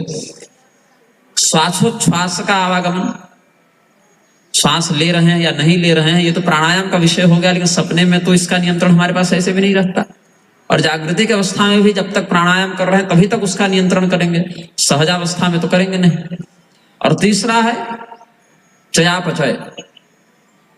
भोजन जो हमने किया ये नहीं कर सकते कि चलो 8 घंटा सो रहे हैं, जब जगेंगे तब पचाएंगे, ये नहीं कर सकते। इनका नियंत्रण अचेतनावस्था में भी मन बुद्धि के माध्यम से करता रहता है। तीसरी स्थिति है सुषुप्ति की स्थिति। मतलब यहाँ इंद्रियां जो हैं वो अंतर्मुखी हैं सपने में, लेकिन फिर भी पूर्णतया ये निष्क्रिय बाहर से नहीं हुई है। यही कारण है कि कई बार जो बाहर से आवाज दे तो उसको सुन भी लेता है जीव और फिर जग जाता है। क्यों? ये अंतर्मुखी भले हुई हैं लेकिन पूर्णतया अंतर्मुखी ही ऐसा नहीं कर सकते। इनमें बहिर्मुखी वृत्ति गौण है और अंतर्मुखी वृत्ति प्रधान है। ऐसे ही जब हम बाहर रखेंगे इंद्रियों। अब जैसे आप यहाँ बैठे हैं और मन में कहीं और की घटना का चिंतन करें, मानो कल हमसे आपकी जो बात हुई उसका चिंतन करें, तो वो शब्द आपको यहाँ उपलब्ध न होने पर भी सुनाई पड़ जाएंगे। या कल की किसी घटना का चिंतन करें तो वो दृश्य यहाँ उपलब्ध न होने पर भी दिखने लगेगा मानसिक पटल पर। इसका अर्थ क्या है? जगी अवस्था में इंद्रियां बहिर्मुखी तो हैं, लेकिन केवल बहिर्मुखी है ऐसा नहीं कर सकते। प्रधानता है बहिर्मुख की और अंतर्मुखी वृत्ति गौण है। और ऐसी सोई अवस्था में भी मच्छर काटता है तो कैसे दर्द देता है? क्योंकि त्वचा में उसकी अनुभूति हो रही है। बाहर से कोई आवाज दे करे उठ जाओ कितनी देर सोओगे, वो ध्वनि कैसे पता चली? क्योंकि इंद्रियां अंतर्मुखी तो हैं, लेकिन अपनी बाहर की वृत्ति को पूर्णतया उन्होंने छोड़ा नहीं है, गौण है, कम सक्रिय है, लेकिन कुछ मामले में वहां भी उनकी स्थिति है। ये हो गई जागृति और स्वप्नावस्था के मध्य की स्थिति। अब एक स्थिति यह है जहां पर मन, बुद्धि, चित्त और अहंकार, ये चारों क्रियाएं महत्त्व में विलीन हो जाती हैं। इसी को कहते हैं सुसुप्ति। न अंदर से विषयों का कोई अधिग्रहण होता है, न बाहर से विषयों का अधिग्रहण होता है। क्यों? जैसे चार स्तंभ हैं और उन चारों स्तंभों का आश्रय लेकर आप कुछ ढाल दें, बना दें तो एक आधार तैयार हो गया।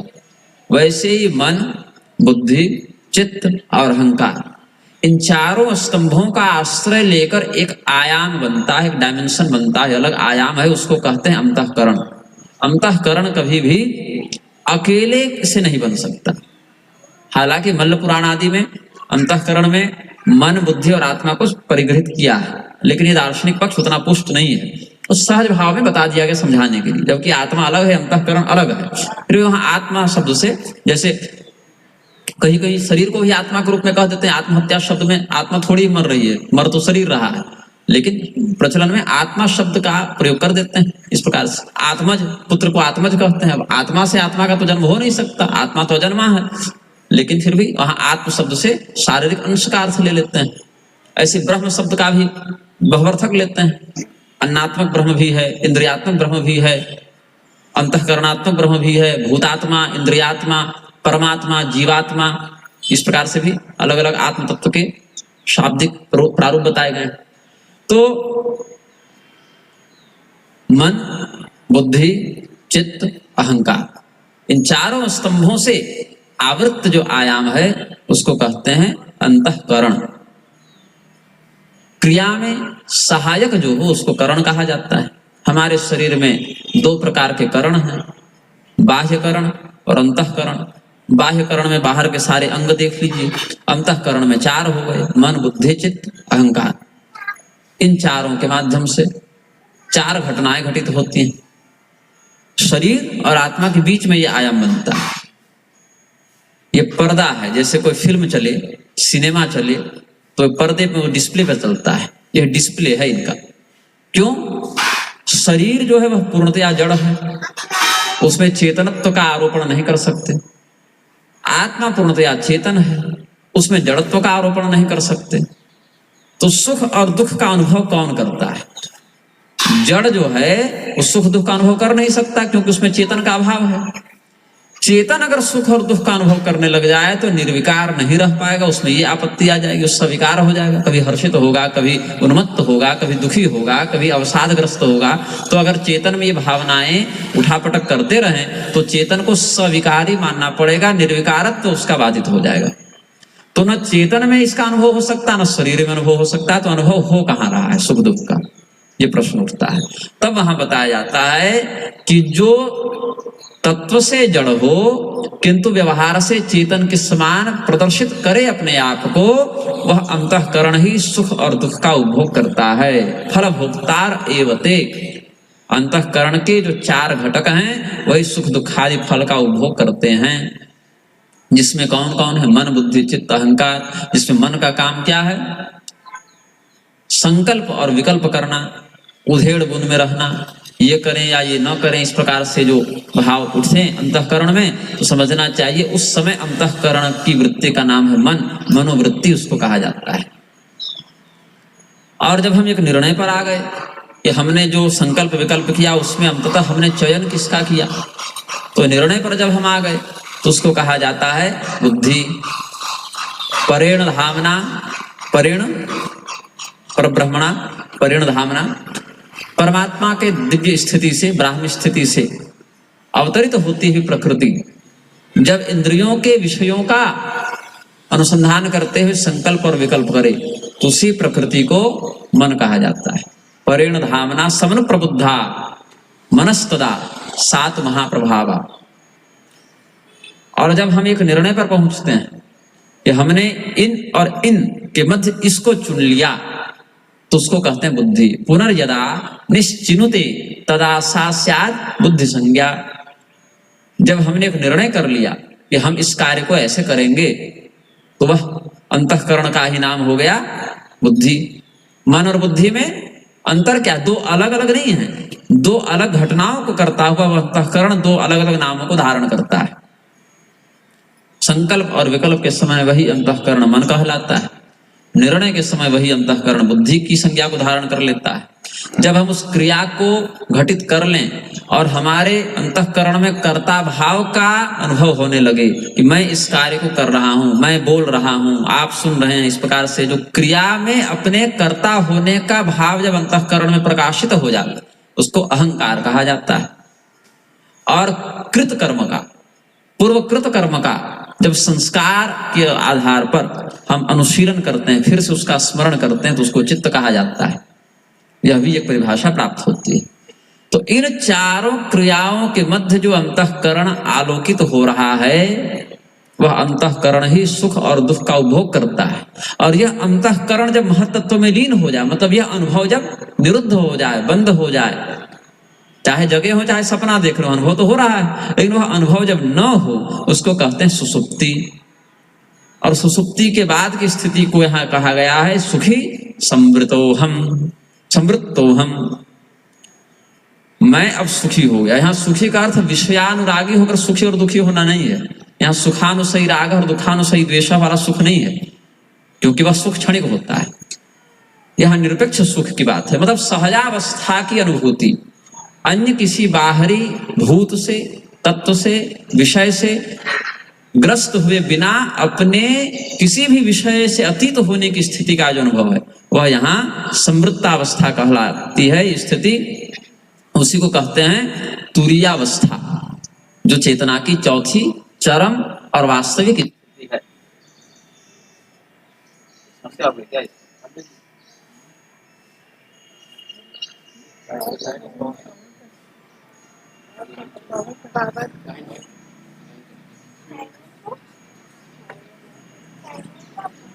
बोलता रहूं कि अब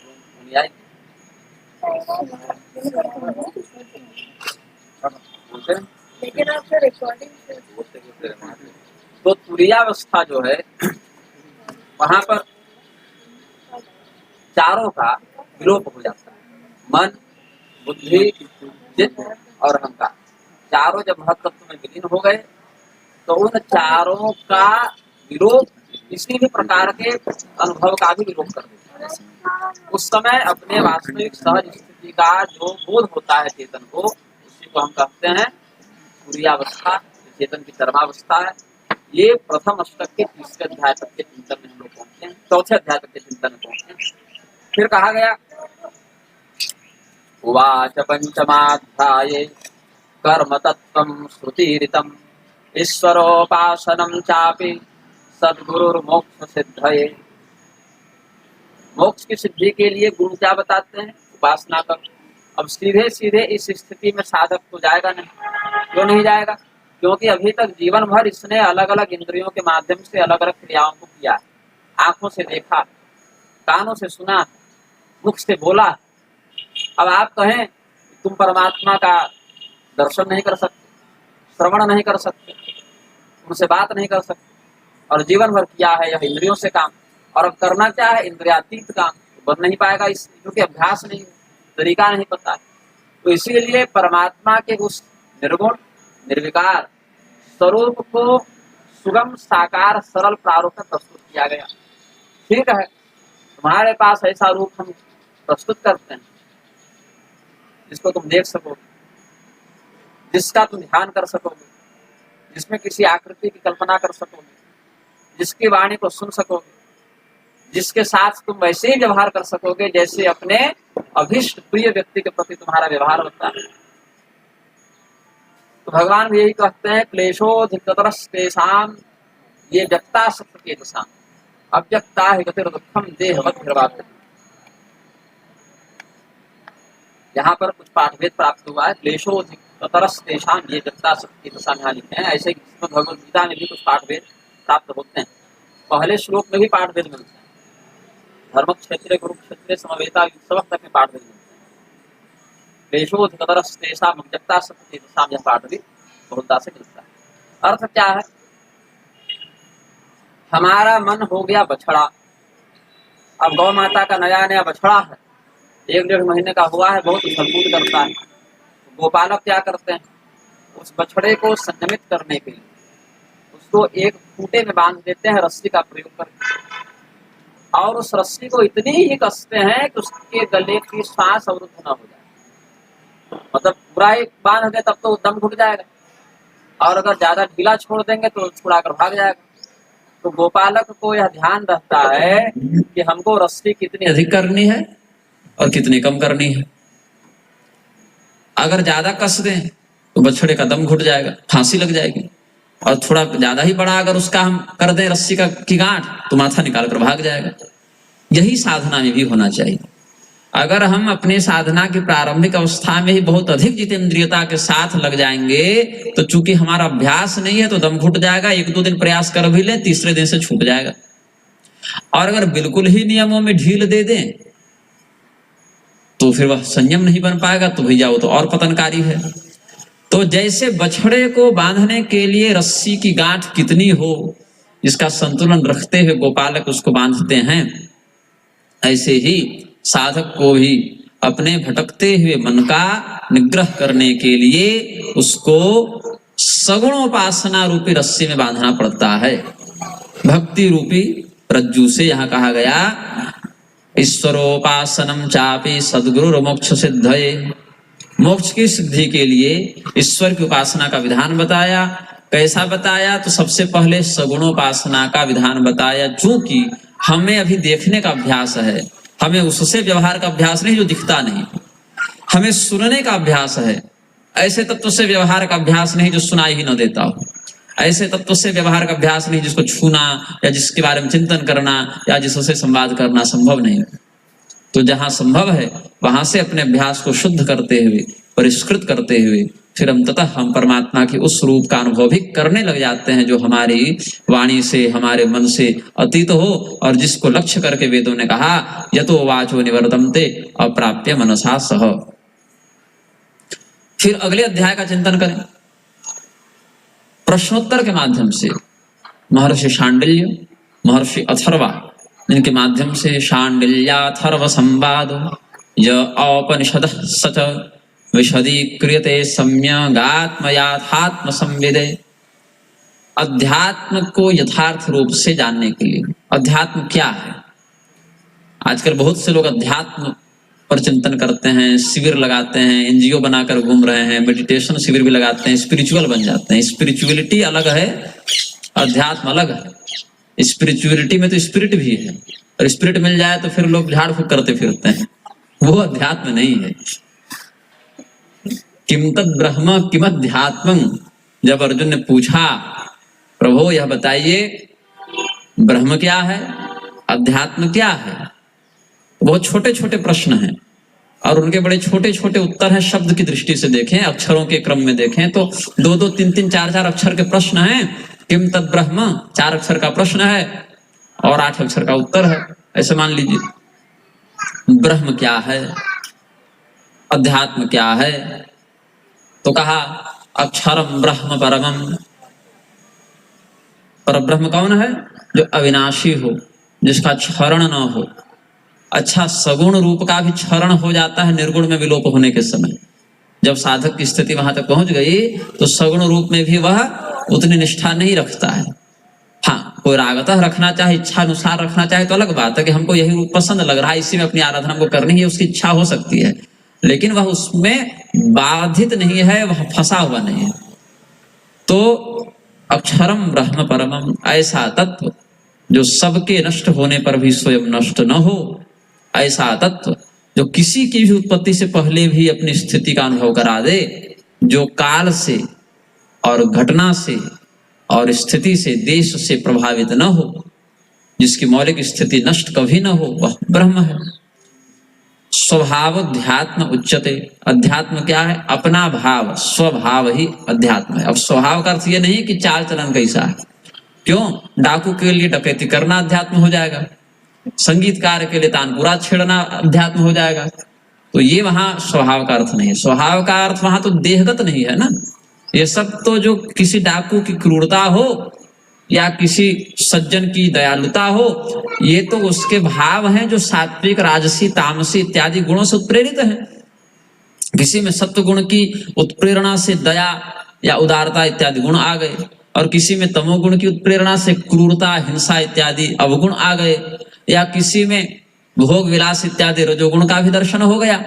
तो ये तो कर्म और कर्मानुसार गति के बोधक हो गए कि ऊर्ध्वम गच्छम सत्वस्था मध्ये तिष्ठम राजसा जघन्य गुण वृत्तिस्था अधो गच्छम तामसा।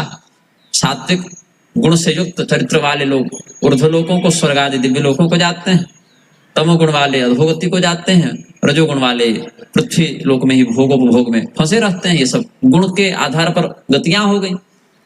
तो ये तो स्वभाव नहीं हुआ, ये तो शरीर और अंतःकरण की उठापटक हो गई।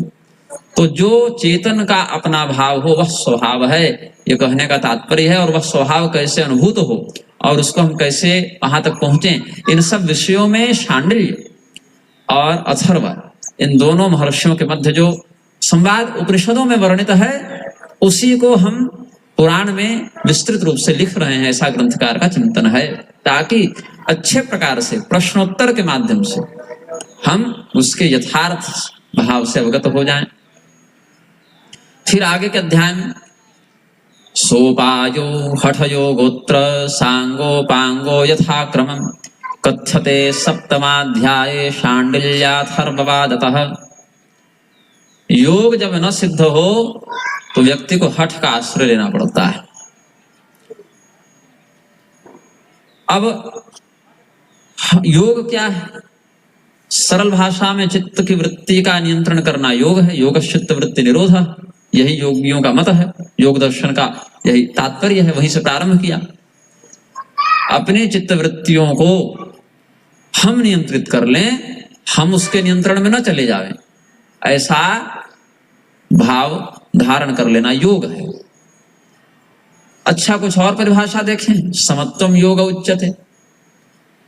समता का भाव योग है। समता का भाव यहां पर जगत में नहीं, अपितु कर्मानुबंध में फंसा चेतन और प्रेरक भाव में स्थित चेतन में समत्व का अनुभव हो जावे, वह योग है। अथवा अगर जगत की स्थिति में देखें तो समत्वम योग उच्यते तो घटित होगा नहीं, वहां कहना पड़ेगा योग कर्मसु कौशलम। अपने वर्णगत, लिंगगत, आश्रमगत कर्म में कुशलता योग है। यही कारण है कि यम नियम, ये जो प्रारंभिक चरण है योग में, वहां भी वर्णाश्रमोचित कर्तव्य का पालन करने को अनिवार्य अंग बताया गया है। तो वह भी योग का अंग हो गया। तो योग कर्मसु कौशलम, ये प्रारंभिक स्थिति हो गई। और समत्वम योग उच्चते, ये उच्च स्थिति हो गई।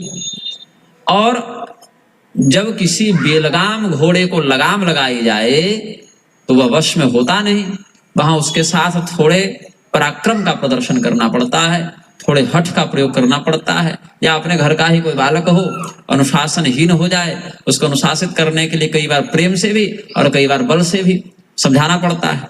तो प्रेम से जहां न समझे वहां संतुलित रूप से बल का प्रयोग करना भी अभिष्ट है, शास्त्र की आज्ञा है।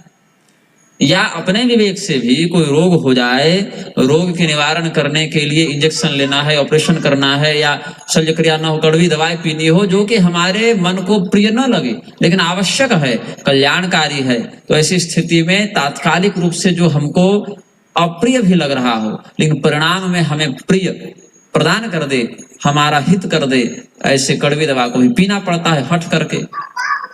तो हठ पूर्वक जहां योग का अभ्यास किया जाए उसको हठ योग कहा जाता है। शांडिल्य और अथर्व के संवाद के ही अंतर्गत इसका भी चिंतन किया गया। अब जब हमने हठपूर्वक अपने योग की स्थिति को दृढ़ कर लिया। देहे पादादि मूर्धाम ते स्थिता लोकाश्चतुर्दश हृत्संयमा तत्र तत्र तत्तल्लोक विदीरितः। कहते हैं हमारे शरीर में चरणों से लेकर शिखा पर्यंत मस्तक पर्यंत 14 लोकों की स्थिति है। यद ब्रह्मांडे तत्पिंडे या यद पिंडे तत् ब्रह्मांडे, ये सब बातें भी हैं। जिन जिन तत्वों का प्रयोग जिस जिस अनुपात में इस ब्रह्मांड को बनाने के लिए किया गया, उन्हीं अनुपात के उन्हीं तत्वों से यह शरीर भी निर्मित है। यही कारण है हमारा शरीर ब्रह्मांड का सूक्ष्म प्रारूप है या ब्रह्मांड हमारे शरीर का विस्तृत प्रारूप है। तो जैसे इस ब्रह्मांड में पाताल से सत्यलोक पर्यंत 14 लोकों की बात शास्त्र वर्णित करते हैं, वैसे ही हमारे शरीर में भी तात्विक दृष्टि से उन लोकों की अनुभूति योगियों को अपने शरीर में हो जाती है जब हम अपने हृदय का संयम कर लें। हृत संयमात तत्र तत्र, वो जागृति हो जाती है। कैसे हो जाती है? जैसे सपने में हम कोई नदी देख लें तो उस नदी का जल कहाँ से आया? हमारे अंदर ही तो स्थित है, लेकिन अभी हमें नहीं अनुभव हो रहा जब तक उन इंद्रियों की अंतर्मुखी वृत्ति नहीं हो जाएगी। तो ये तो निद्रादि की तमोगुणी अवस्था में हो गया। ये तमोगुणी अवस्था तो योग में नहीं है। तो जैसे जो अभी सामान्यतया अनुभव में न हो, ऐसी अनुभूति भी किसी स्थिति विशेष में जाने पर हमें हो जाती है। वैसे योग की जब एक दृढ़ स्थिति हो जाए योगी को, तो उसको अपने शरीर में ही उन लोकों की अनुभूति और उन लोकों से प्राप्त होने वाले सामर्थ्य का बोध भी हो जाता है। तो जब वह साधक अपने शरीर के उन लोकों का धारणा योग के माध्यम से अनुसंधान करता है, तो वहां पर उसको अलग अलग प्रकार के चमत्कारों का भी अनुभव हो जाता है। अब आगे देखते हैं। ये तो प्रथम अष्टक आदि की बात हो गई। दूसरे अष्टक का चिंतन करते हुए कहते हैं, दशमे पूर्वोक्त योग फलम। जो हम 10वें अध्याय की ओर बढ़ रहे हैं, वहां पहले जिस जिस योग फल को बता दिया गया, क्रम मुक्त्यादिकम सर्वम जगत जन्मादिकम तथा। हम इस प्रकार से जब योग मार्ग की ओर बढ़े, हमें अपने शरीर में अलग अलग लोकों की अनुभूति हो गई। उन अनुभूतियों में कहीं हम फंस न जाएं, क्योंकि अनुभूति होगी तो स्वर्ग की भी अनुभूति होगी, स्वर्गीय सुखों का भी अनुभव होगा, उन स्वर्ग के देवताओं की शक्ति सिद्धि सामर्थ्य का भी अनुभव होगा। तो मन करेगा कि जैसे इंद्र को सुख प्राप्त होता वैसे हमें भी हो जाए। तो योगी क्या बन जाएगा? भोगी बन जाएगा। वह चला था मोक्ष की ओर और यहाँ पर वह विषय वासना में फंस गया, जो कि किसी न किसी प्रारूप में हर शरीर में फंसा ही हुआ था। तो उसका मूल उद्देश्य बाधित हो जाएगा। इसीलिए क्रमशः कैसे वह मुक्ति की ओर बढ़ेगा, इन बातों का चिंतन किया गया है। अब किस प्रकार से इस संसार का विस्तार हुआ, यह संसार कैसे एक मौलिक ऊर्जा के माध्यम से अपने स्वरूप को प्राप्त करता हुआ पहले बीज और फिर वृक्ष के रूप में, अश्वत्थ के रूप में संसार की परिगणना की गई है। बट ये कहीं कहा गया, कहीं अश्वत्थ कहा गया, कहीं कहा गया जैसे बरगद का छोटा सा बीज होता है बड़े विशाल वृक्ष का जनक हो जाता है, ऐसे भी संसार को कहीं कहा गया। कहीं पर संसार को अश्वत्थ वृक्ष के रूप में, ये जैसे गीता के 15वें अध्याय में ही ऊर्ध्वमूलमधः शाखम अश्वत्थम प्राहुरव्ययम, कहीं पर अश्वत्थ के रूप में, कहीं जग्रोध के रूप में संसार का वर्णन मिलता है।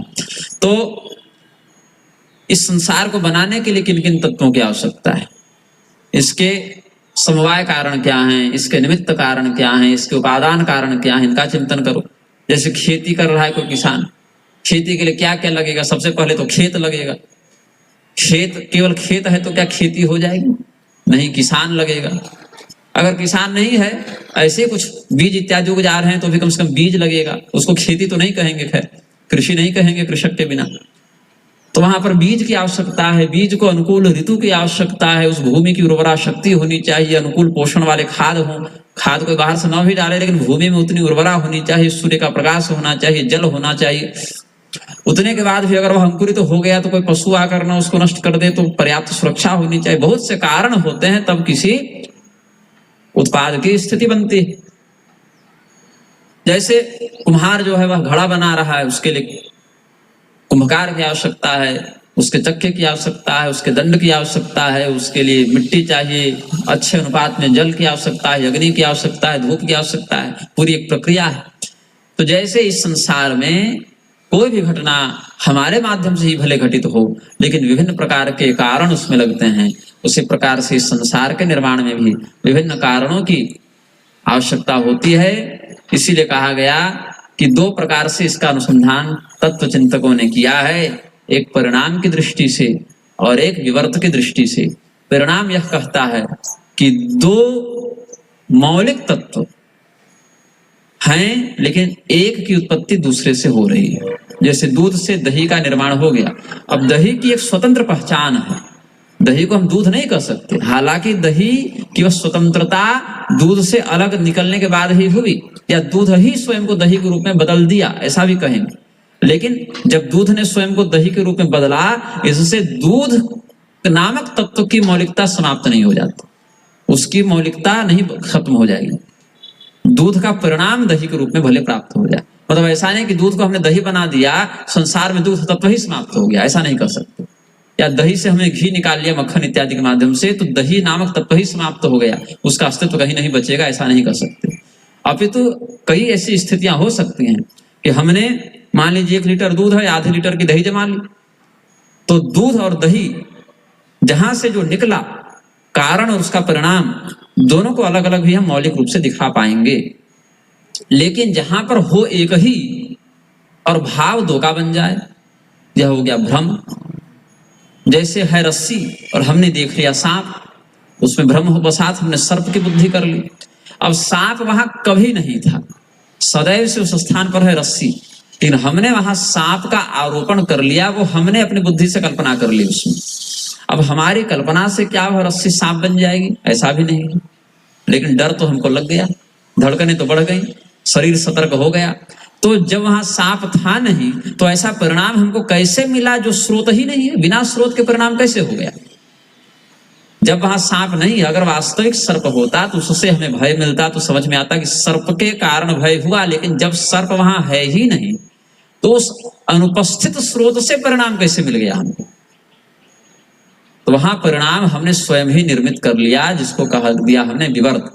है रस्सी, लेकिन अयथार्थ से अगर हमको यथार्थ की अनुभूति का भ्रम हो जाए, तो अतत्वे तत्वाभासः विवर्तः, अतत्व में भी तत्व का जो भास करा दे, आभास करा दे, उसको विवर्त कहते हैं। तो इन दोनों स्थितियों में हमें किस दृष्टिकोण का आश्रय लेकर संसार का चिंतन करना चाहिए? हम क्या माने? संसार किसी स्रोत, वास्तविक स्रोत का एक वास्तविक परिणाम है, यह चिंतन करके हम अनुसंधान करें, या स्रोत वास्तविक नहीं होने पर भी हमें जैसे बिना सांप के ही भय का अनुभव हो गया, वैसे ही बिना किसी अवास्तविक स्रोत के ही संसार का अनुभव हो जा रहा है, यह हमारा भ्रम है, ऐसे चिंतन करें। अथवा स्रोत तो वास्तविक है, लेकिन उसका परिणाम जो हमें ऐसे दिख रहा है, वह परिणाम भ्रामक है, यह चिंतन करें। मतलब 3 स्थितियां हो सकती हैं, या तो स्रोत वास्तविक है, परिणाम वास्तविक है, या तो स्रोत वास्तविक है लेकिन परिणाम अवास्तविक है, या तो स्रोत ही अवास्तविक है और परिणाम भ्रम के रूप में हमें लग रहा है। तो इसमें हमको क्या अनुसंधान करना है? दत्तात्रेय जी के मत में क्या है, इसका चिंतन ग्रंथ में प्राप्त होगा। फिर अब चूंकि भगवान दत्तात्रेय जी का उपदेश क्या है, ये तब समझेंगे जब हम पहले समझेंगे कि उपदेष्टा कौन है, उपदेश करने वाले कौन है और उनकी महिमा क्या है। इसके लिए भगवान दत्तात्रेय जी के अवतार का चिंतन पहले किया गया कि हम जिनके सिद्धांत के आधार पर चलना चाहते हैं, पहले उनका तो परिचय प्राप्त कर लें। तो भगवान दत्तात्रेय कौन है? भगवान नारायण के अवधूत अवतार हैं दत्तात्रेय जी। इनमें त्रिविध गुणों को एक साथ संतुलित करने का रूप है। इसीलिए अत्रि मुनि ने जब तपस्या करके अपने आप को संतानवान बनाने की कामना जगदीश्वर से की, तो उन्होंने उस जगदीश्वर को किसी नाम से नहीं पुकारा। अत्रि मुनि का संकल्प क्या था कि मैं पुत्रहीन हूं, हम पुत्रवान बने। तो पुत्र किससे प्राप्त हो? इस संसार की सृष्टि स्थिति प्रलय का सामर्थ्य जो परमात्मा धारण करते हैं, ऐसे जगदीश्वर की हम आराधना कर रहे हैं। यही भाव था अत्रि मुनि का। तो भगवान जिस रूप से सृष्टि करते हैं और जिस रूप से स्थिति का निर्वहन करते हैं और जिस रूप से संहार करते हैं, इन तीनों रूपों में भगवान उपस्थित हो गए। हंसासन से ब्रह्मदेव, वृषभासन से महादेव और गरुड़ासन से विष्णुदेव, इन तीनों प्रारूपों में भगवान उपस्थित हो गए। तो अत्रि मुनि ने कहा कि हमने तो एक की आराधना की थी, आप तीन हैं, तो हमारे आराध्य आप में से कौन है? तो भगवान ने कहा कि देखो हम ही तुम्हारे आराध्य हैं, लेकिन तुमने हमारे स्तुति में, हमारे संबोधन में हमें पुकारते हुए हमारे तीन क्रियाओं का वर्णन कर दिया। तो हम जिन जिन रूपों का अनुशीलन करते हुए, प्रयोग करते हुए तीन क्रियाओं को करते हैं, सृजन रक्षण हरण विश्वम दध्रे संज्ञाम क्रियोचिताम, इसी भाव से, ये तो दक्ष को कहा, लेकिन भाव यही भगवान का। सृष्टि करने के लिए देखो हम इस रूप का प्रयोग करते हैं, तो मुझे ब्रह्मा कहा जाता है। स्थिति के लिए मैं विष्णु रूप का प्रयोग करता हूं, तो मैं तुम्हारे लिए नारायण हो गया। इधर संहार रूप से रुद्र का मैंने तुमको दर्शन करा दिया। अब तुमको क्या चाहिए सो बताओ। कहा प्रभु हमको पुत्र चाहिए। तो ठीक है, पुत्र देंगे। तीनों रूपों में अलग अलग पुत्र भी मिले हैं, और उसमें एक रूप ऐसा था जो तीनों की एकता का प्रतिपादन भी करे।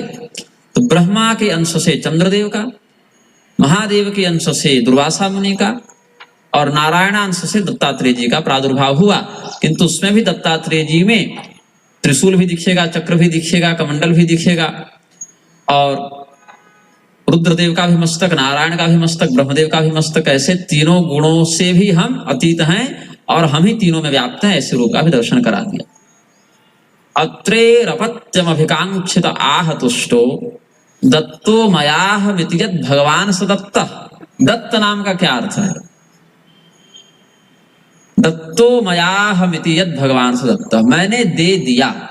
आप जो मांग रहे हैं महर्षि, वो हम आपको दे रहे हैं, मैंने स्वयं को दिया। अहम दत्त, केन दत्त? मया दत्त, मैंने दिया या मुझे दे दिया गया। तो किसके द्वारा दिया गया? मैंने ही अपने आप को दे दिया, इसीलिए इनका नाम पड़ गया दत्त। अत्रि जी के पुत्र हैं, आत्रेय वंश का परिचायक हो गया, तो दत्तात्रेय, इस प्रकार से इनका नाम स्मरण करते हैं। तो योगियों में इनके दो प्रधान शिष्य हुए जो भोग परक हुए हैं। एक का नाम है कार्तवीर्य अर्जुन, है वंशी। दूसरे का नाम है महाराज यदु। ये दोनों दत्तात्रेय जी के भोग परक शिष्य हुए।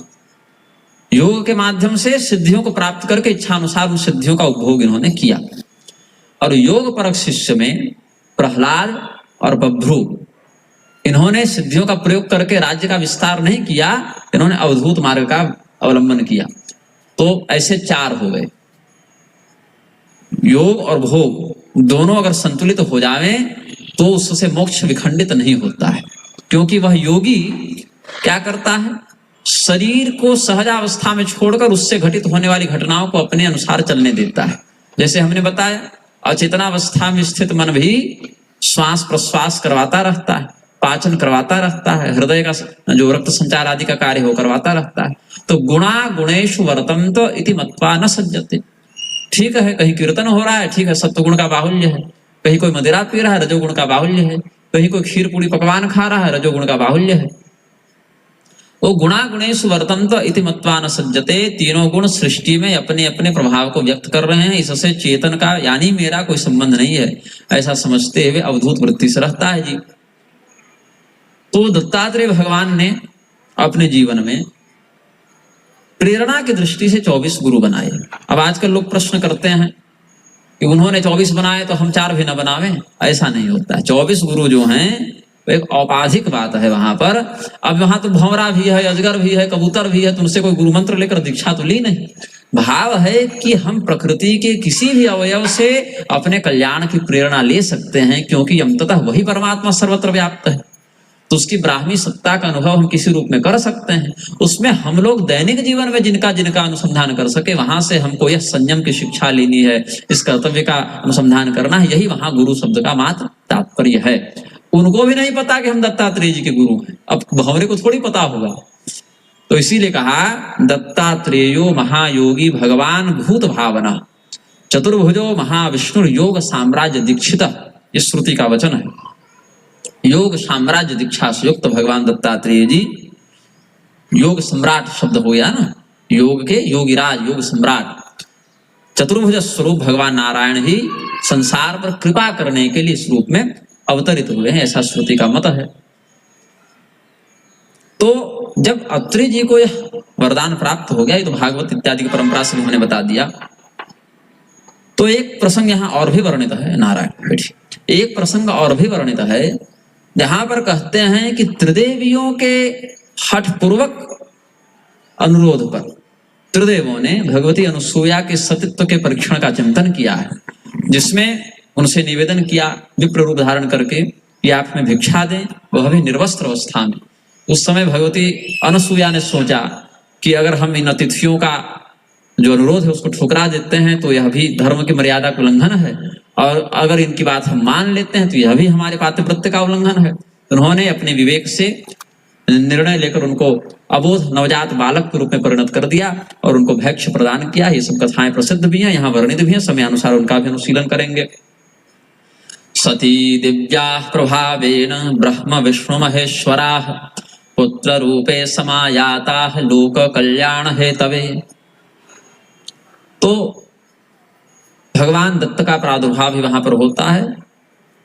अनुसूया जी, कर्दम और देवहूति, इस दिव्य दंपति की 9 कन्याओं में से दूसरी कन्या है अनुसूया जी।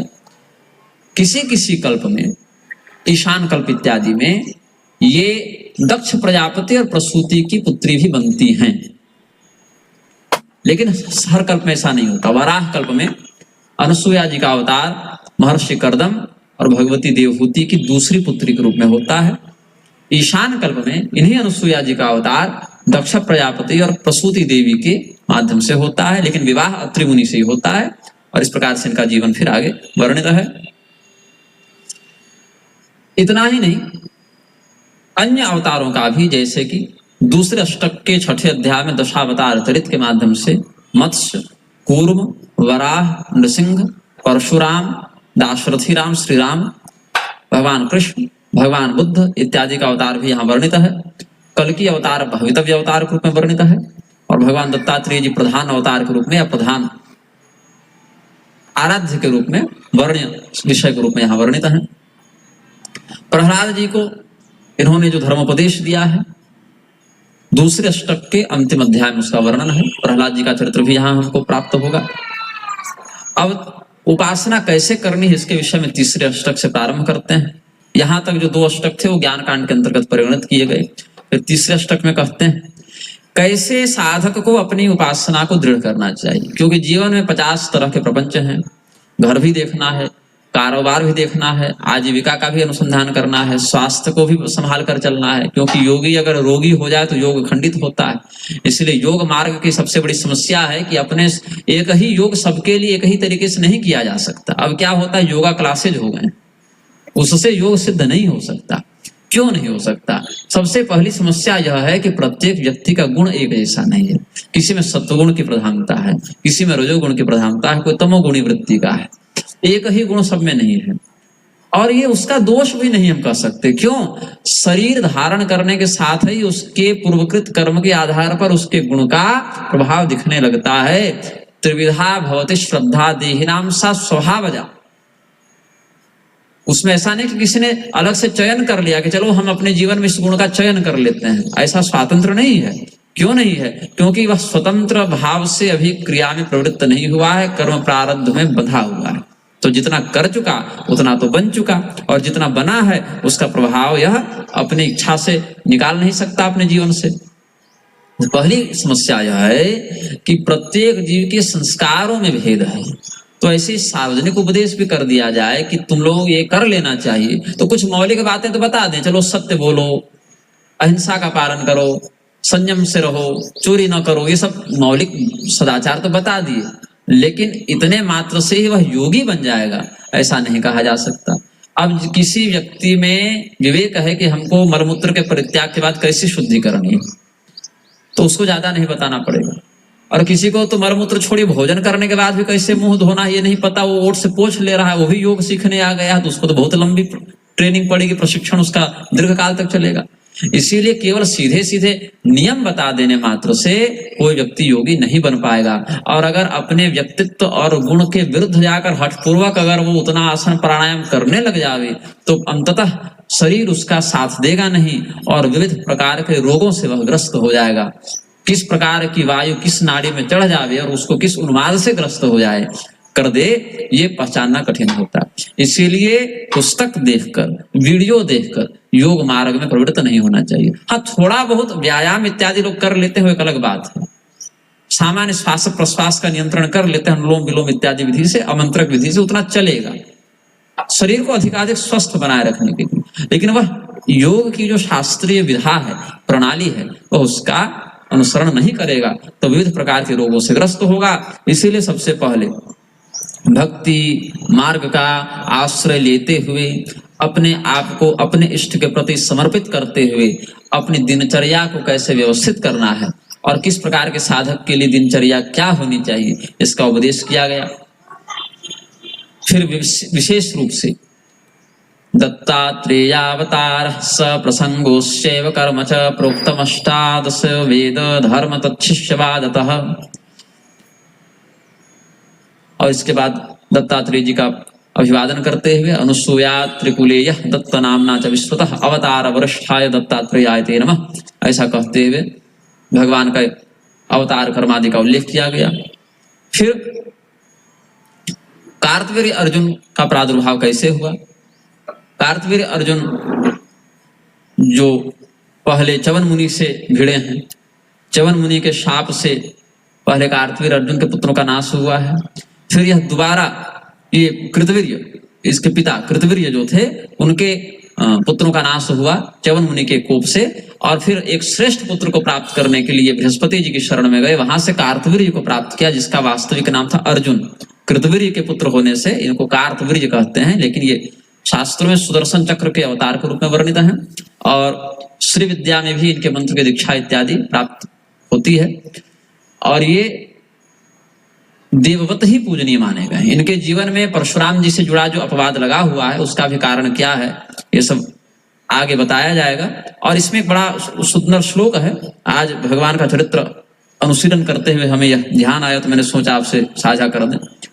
अत्रे पुत्रतया पुरा तमनसूयायां हि दत्ताभिधो जातः शिष्य निबंधतं धृतमनाः स्वस्थश्चरन् कांतया दृष्टो भक्ततमेन हय हयमहीपालेन तस्मै वरा नष्टैश्वर्य सुखान् प्रदाय दधियथ स्वेनैव चान्ते वधम्। अर्थ क्या है? कार्तवीर्य अर्जुन का जब संरक्षण स्वयं भगवान दत्तात्रेय कर रहे हैं, तो कार्तवीर्य का वध परशुराम जी ने कैसे कर दिया, ये चिंतन है। उस समय गुरु जी ने रक्षा क्यों नहीं की? इसका कारण यह है कि परशुराम जी के रूप में कार्तवीर्य का वध करने के लिए वह स्वयं ही उपस्थित हुए। यह अनुसंधान नारायणीयम में श्री नारायण भट्ट करते हैं।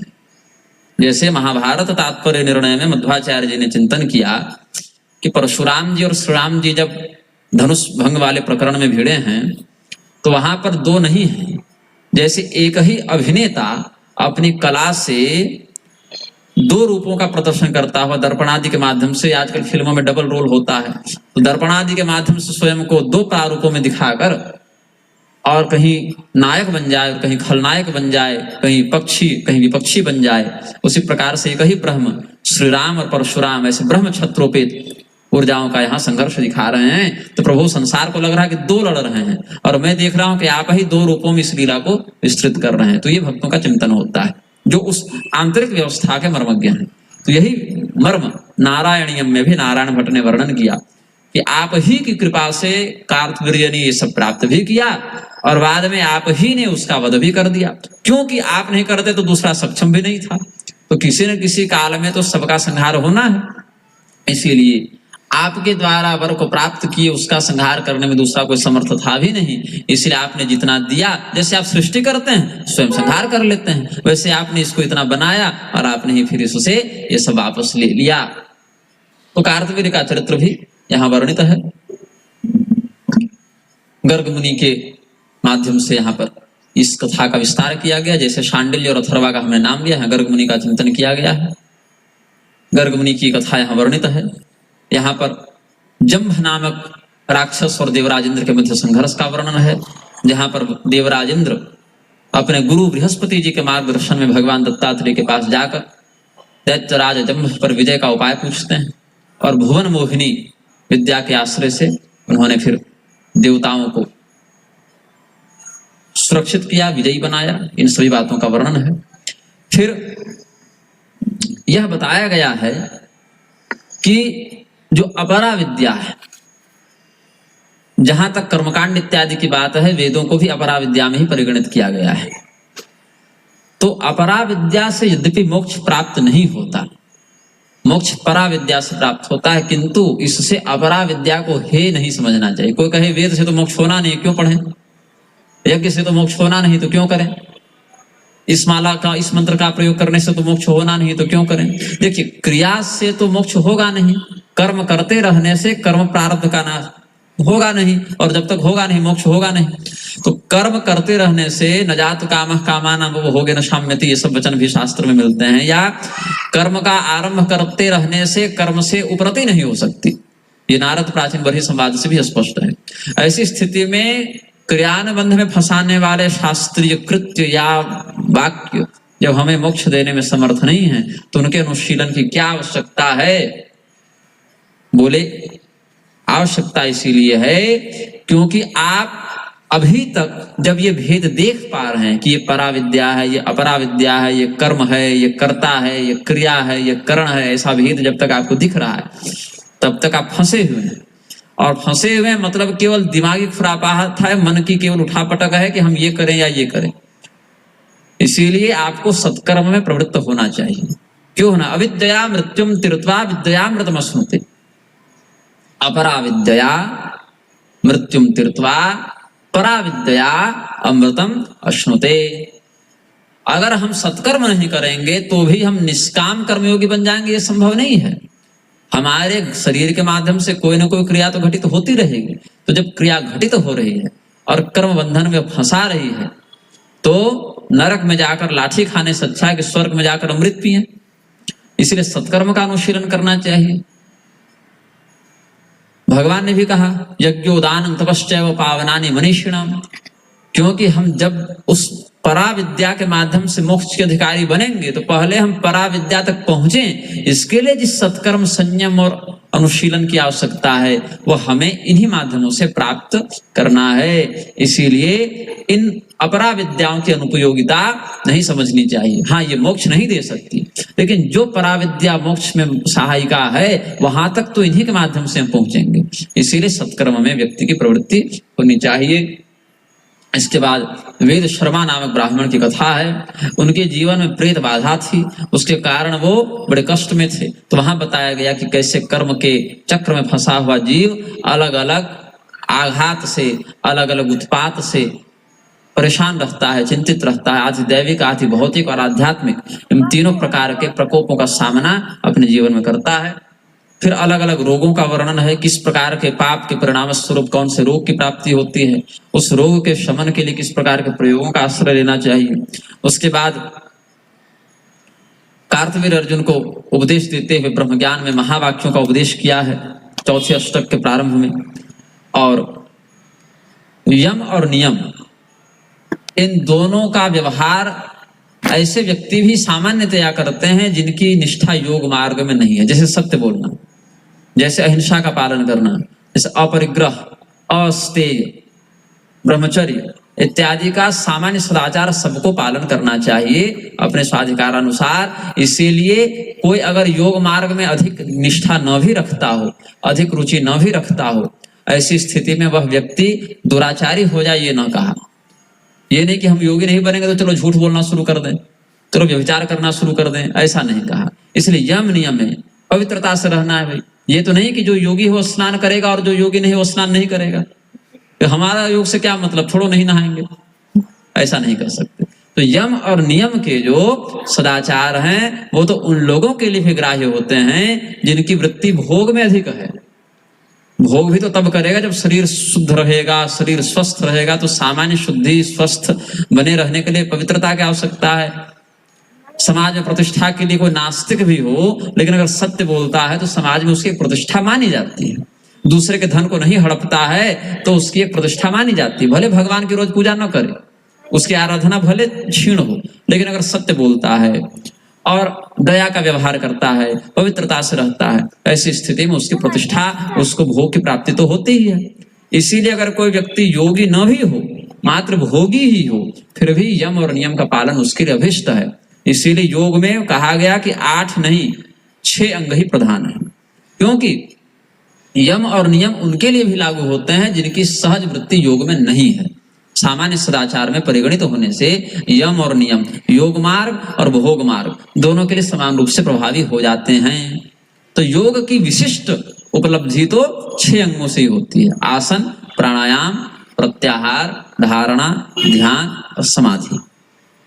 इसमें आसन के माध्यम से एक ही स्थान पर अधिक से अधिक एक ही स्थिति में हम बैठ सकें, इसका अभ्यास किया जाता है। प्राणायाम के माध्यम से श्वास प्रश्वास का इच्छा और आवश्यकता के अनुसार नियंत्रण किया जाता है। 12 दीर्घ प्राणायामों के बराबर एक धारणा का समय है, 12 धारणाओं के बराबर एक ध्यान का समय है और 12 ध्यान के बराबर एक समाधि का समय है।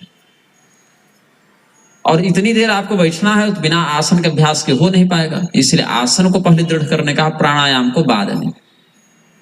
तो पहले आसन पर दृढ़ होकर बैठे, फिर प्राणायाम का अभ्यास करें। तो 36 मात्राओं का एक सामान्य प्राणायाम होना चाहिए। ऐसे लघु मध्यम दीर्घ भेद भी इसमें है, 12, 24 और 36 इस मात्रा भेद से। लेकिन 12 दीर्घ प्राणायामों के बराबर एक धारणा का काल, 12 धारणाओं के बराबर एक ध्यान का काल और 12 ध्यान के बराबर एक समाधि का काल शास्त्र वर्णित करते हैं। योग मार्ग के अलग अलग उपांगों का वर्णन करने के बाद जब इसने सुना ये सब चिंतन अपने गुरुजी से, कार्तवीर्य अर्जुन ने कहा, गुरुजी हमको सन्यासी बना दीजिए, हमको अपने साथ ले चलिए, चेला बना तो लिए, चलिए साथ साथ घूमेंगे दोनों। गुरु चेला बोले, नहीं तुम क्षत्रिय हो, तुम्हारा भी दूसरा काम है, पहले तुम अभी अपने कर्तव्य का निर्बाध वृत्ति से पालन करो। क्या करें?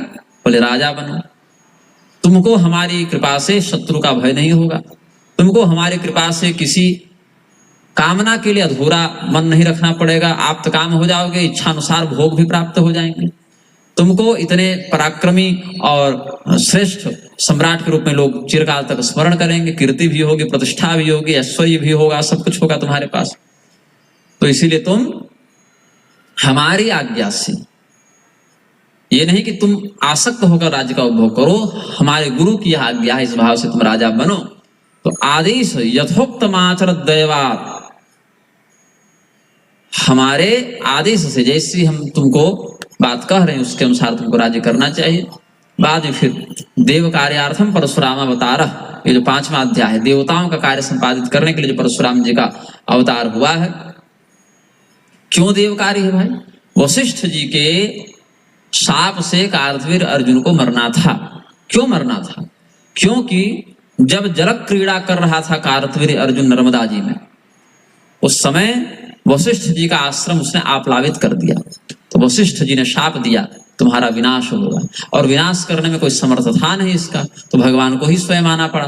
ब्रह्मवाक्यो न मृषा भवितुमर्हति, भगवान का कथन है कि ब्राह्मण का वरदान और शाप निष्फल न हो। और वशिष्ठ जी ब्रह्मर्षि हैं, वो अगर कार्तवीर्य अर्जुन को शाप दे रहे हैं तो वह फलित होना चाहिए, फलित नहीं होता है तो भगवान की ही वाणी मानो मिथ्या हो गई। ब्रह्मर्षियों का वचन भगवत वचन के रूप में मान्य होता है, और अगर मर जाए तो भी भगवान का ही भक्त है, सेवक है, तो मर कैसे गया? दोनों जगह भगवान की बदनामी। तो इसीलिए भगवान ने कहा कि ठीक है, चलो जैसे हमने इसको अपना ऐश्वर्य प्रदान किया, वैसे इससे अपने ऐश्वर्य को वापस विलीन कर लेते हैं। तो परशुराम अवतार क्यों हुआ? भगवान देव कार्यार्थम अवतीर्य द्विजात्मना, द्विजात्मना ब्राह्मण के माध्यम से। जमदग्नि जी विप्र हैं, ब्रह्मर्षि हैं, सप्तर्षि मंडल में भी जमदग्नि का पूजन होता है। तो वहां पर परशुराम जी का अवतार हुआ है, और शेष कथा जब प्रसंग आएगा तो विस्तार से बताएंगे। परशुराम जी और कार्तवीर्य अर्जुन का संघर्ष वर्णित है। फिर गालव मुनि का यहाँ पर वर्णन आता है, बहुरूपी दैत्य का वर्णन मिलता है, जहां पर धुंधु भी कहा गया है कहीं कहीं बहुरूपी को, धुंधु और उत्तंग या गालव और बहुरूपी, इस प्रकार से शास्त्रों में वर्णन मिलता है। और अलग अलग स्थानों पर इनका युद्ध होता है। ऋतध्वज नामक पुत्र जो है उसका यहाँ पर उल्लेख है। मदालसा नामक देवी का वर्णन है। वह मदालसा बाल्यकाल से ही ब्रह्म विद्या में स्वभावतः निष्णात थी। अब कहें स्त्रियां ब्रह्म विद्या में कैसे निष्णात हैं? वेदाधिकार के अभाव में। तो इसके लिए आचार्यों ने शबरी जी का उदाहरण दिया है। धर्म व्याधादयोप्यन्य पूर्वाभ्यासा जुगुप्सिते वर्णावरत्वे संप्राप्ता संसिद्धिम श्रवणी यथा। पूर्व काल में सत्पुरुषों के उपदेश का अनुशीलन करते हुए, अपने सत्कर्म का पालन करते हुए, इनमें ब्रह्म ज्ञान हृदय में वैसे ही जागृत हो जाता है जैसे लकड़ी की घर्षण से उससे अग्नि का प्राकट्य हो जाता है। बाहर से आग न लगाई जाए और लकड़ी को छुए तो हम जलेंगे भी नहीं, लेकिन उसके घर्षण से वहां स्वयं उसके अंदर प्रतिष्ठित अग्नि का प्राकट्य हो जाता है। वैसे पूर्वाभ्यास के कारण जैसे धर्म व्याध में कसाई होने के बाद भी, व्याधा होने के बाद भी, या विदुर जी में दासी पुत्र होने के बाद भी ब्रह्म ज्ञान की प्रतिष्ठा हो गई थी।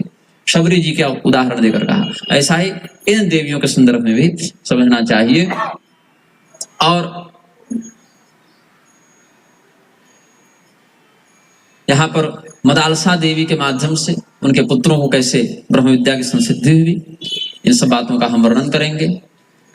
पंचम अष्टक में अर्क और उनके जीवन में योग मार्ग का अपनी माता के माध्यम से जो प्रभाव व्यक्त किया गया, इन घटनाओं का वर्णन किया गया है।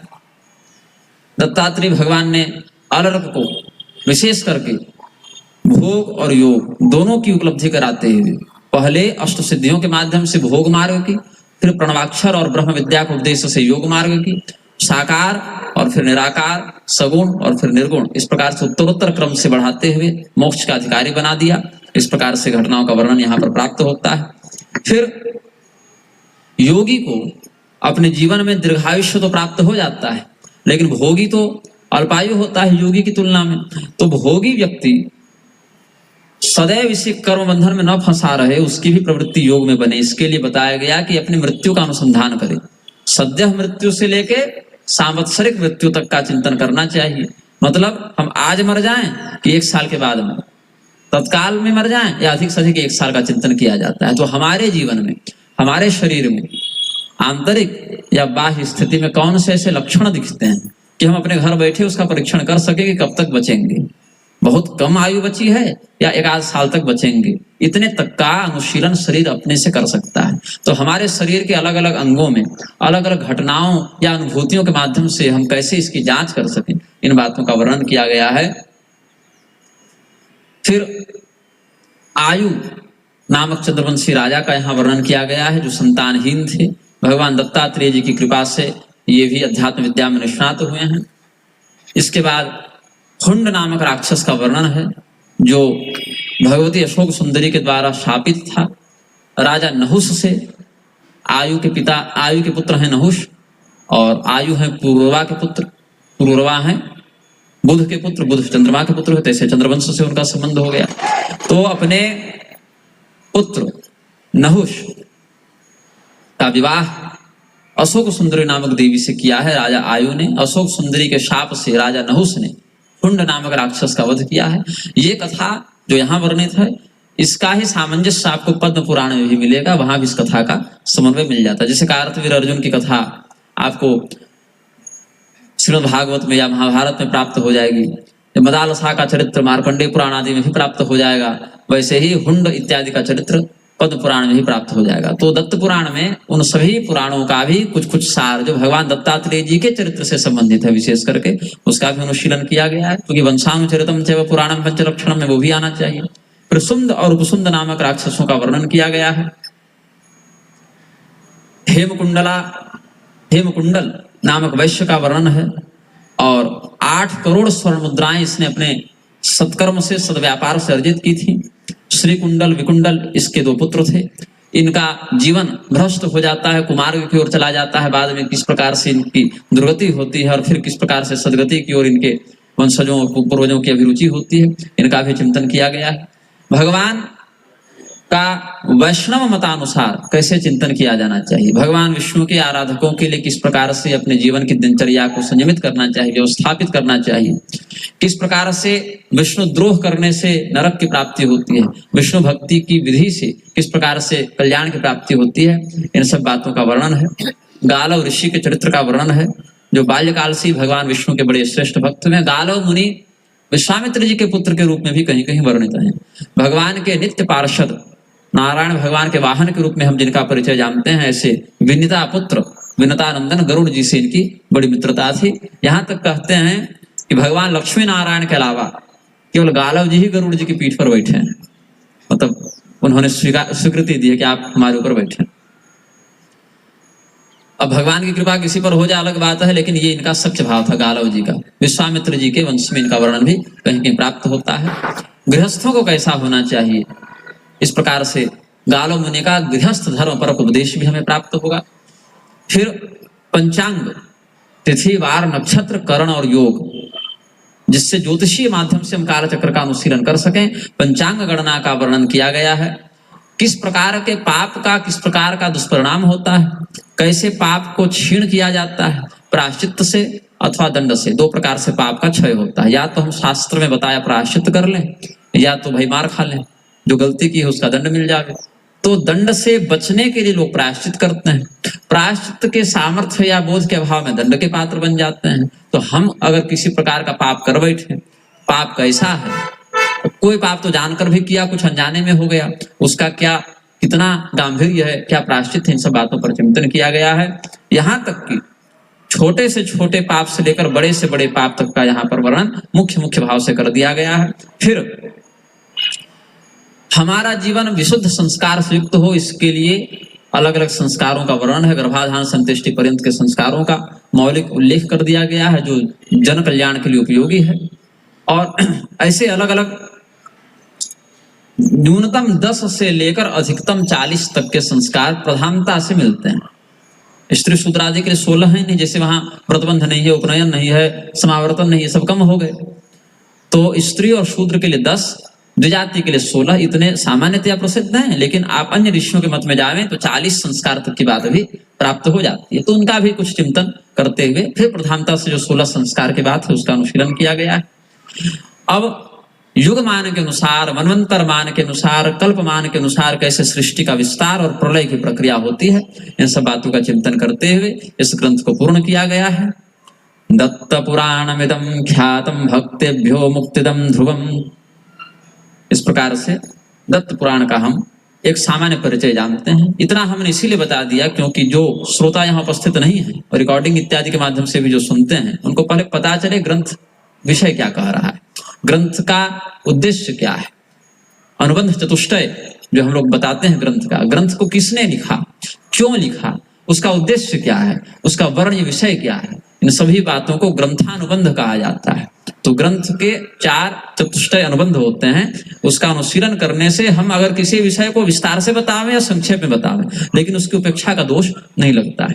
तो आज हम लोग बड़े विलंब से बैठे, चूंकि आज व्यवस्थाएं बनानी थी, कल और 2 घंटे पहले बैठ जावें, जो कि अब जो विषय आने वाले हैं उस पर बोलने की इच्छा हमको 8 साल से थी। और अगर मैं अतृप्त होकर गया, अब आप संतुष्ट होइएगा कि नहीं मुझे मतलब नहीं है, मैं संतुष्ट होकर जाऊं कि मैंने बताया, ये मेरी संतुष्टि होनी चाहिए। मैं आया हूं 1300 किलोमीटर से, तो इसीलिए मुझे अपने अंदर लगे कि भाई हाँ, हमने कपट नहीं किया है, व्यासपीठ पर बैठकर के ऐसी समय बिताकर चले गए। मैं बोलूं तो मुझे लगे कि हाँ, मैंने कुछ ग्रंथ की सेवा की, कुछ हमारे माध्यम से समय सार्थक हुआ। तो इसीलिए कल और अधिक समय आप लोग बैठे। अब तो सूर्यास्त का लगभग समय हो ही गया है, भगवान नाम संकीर्तन करें।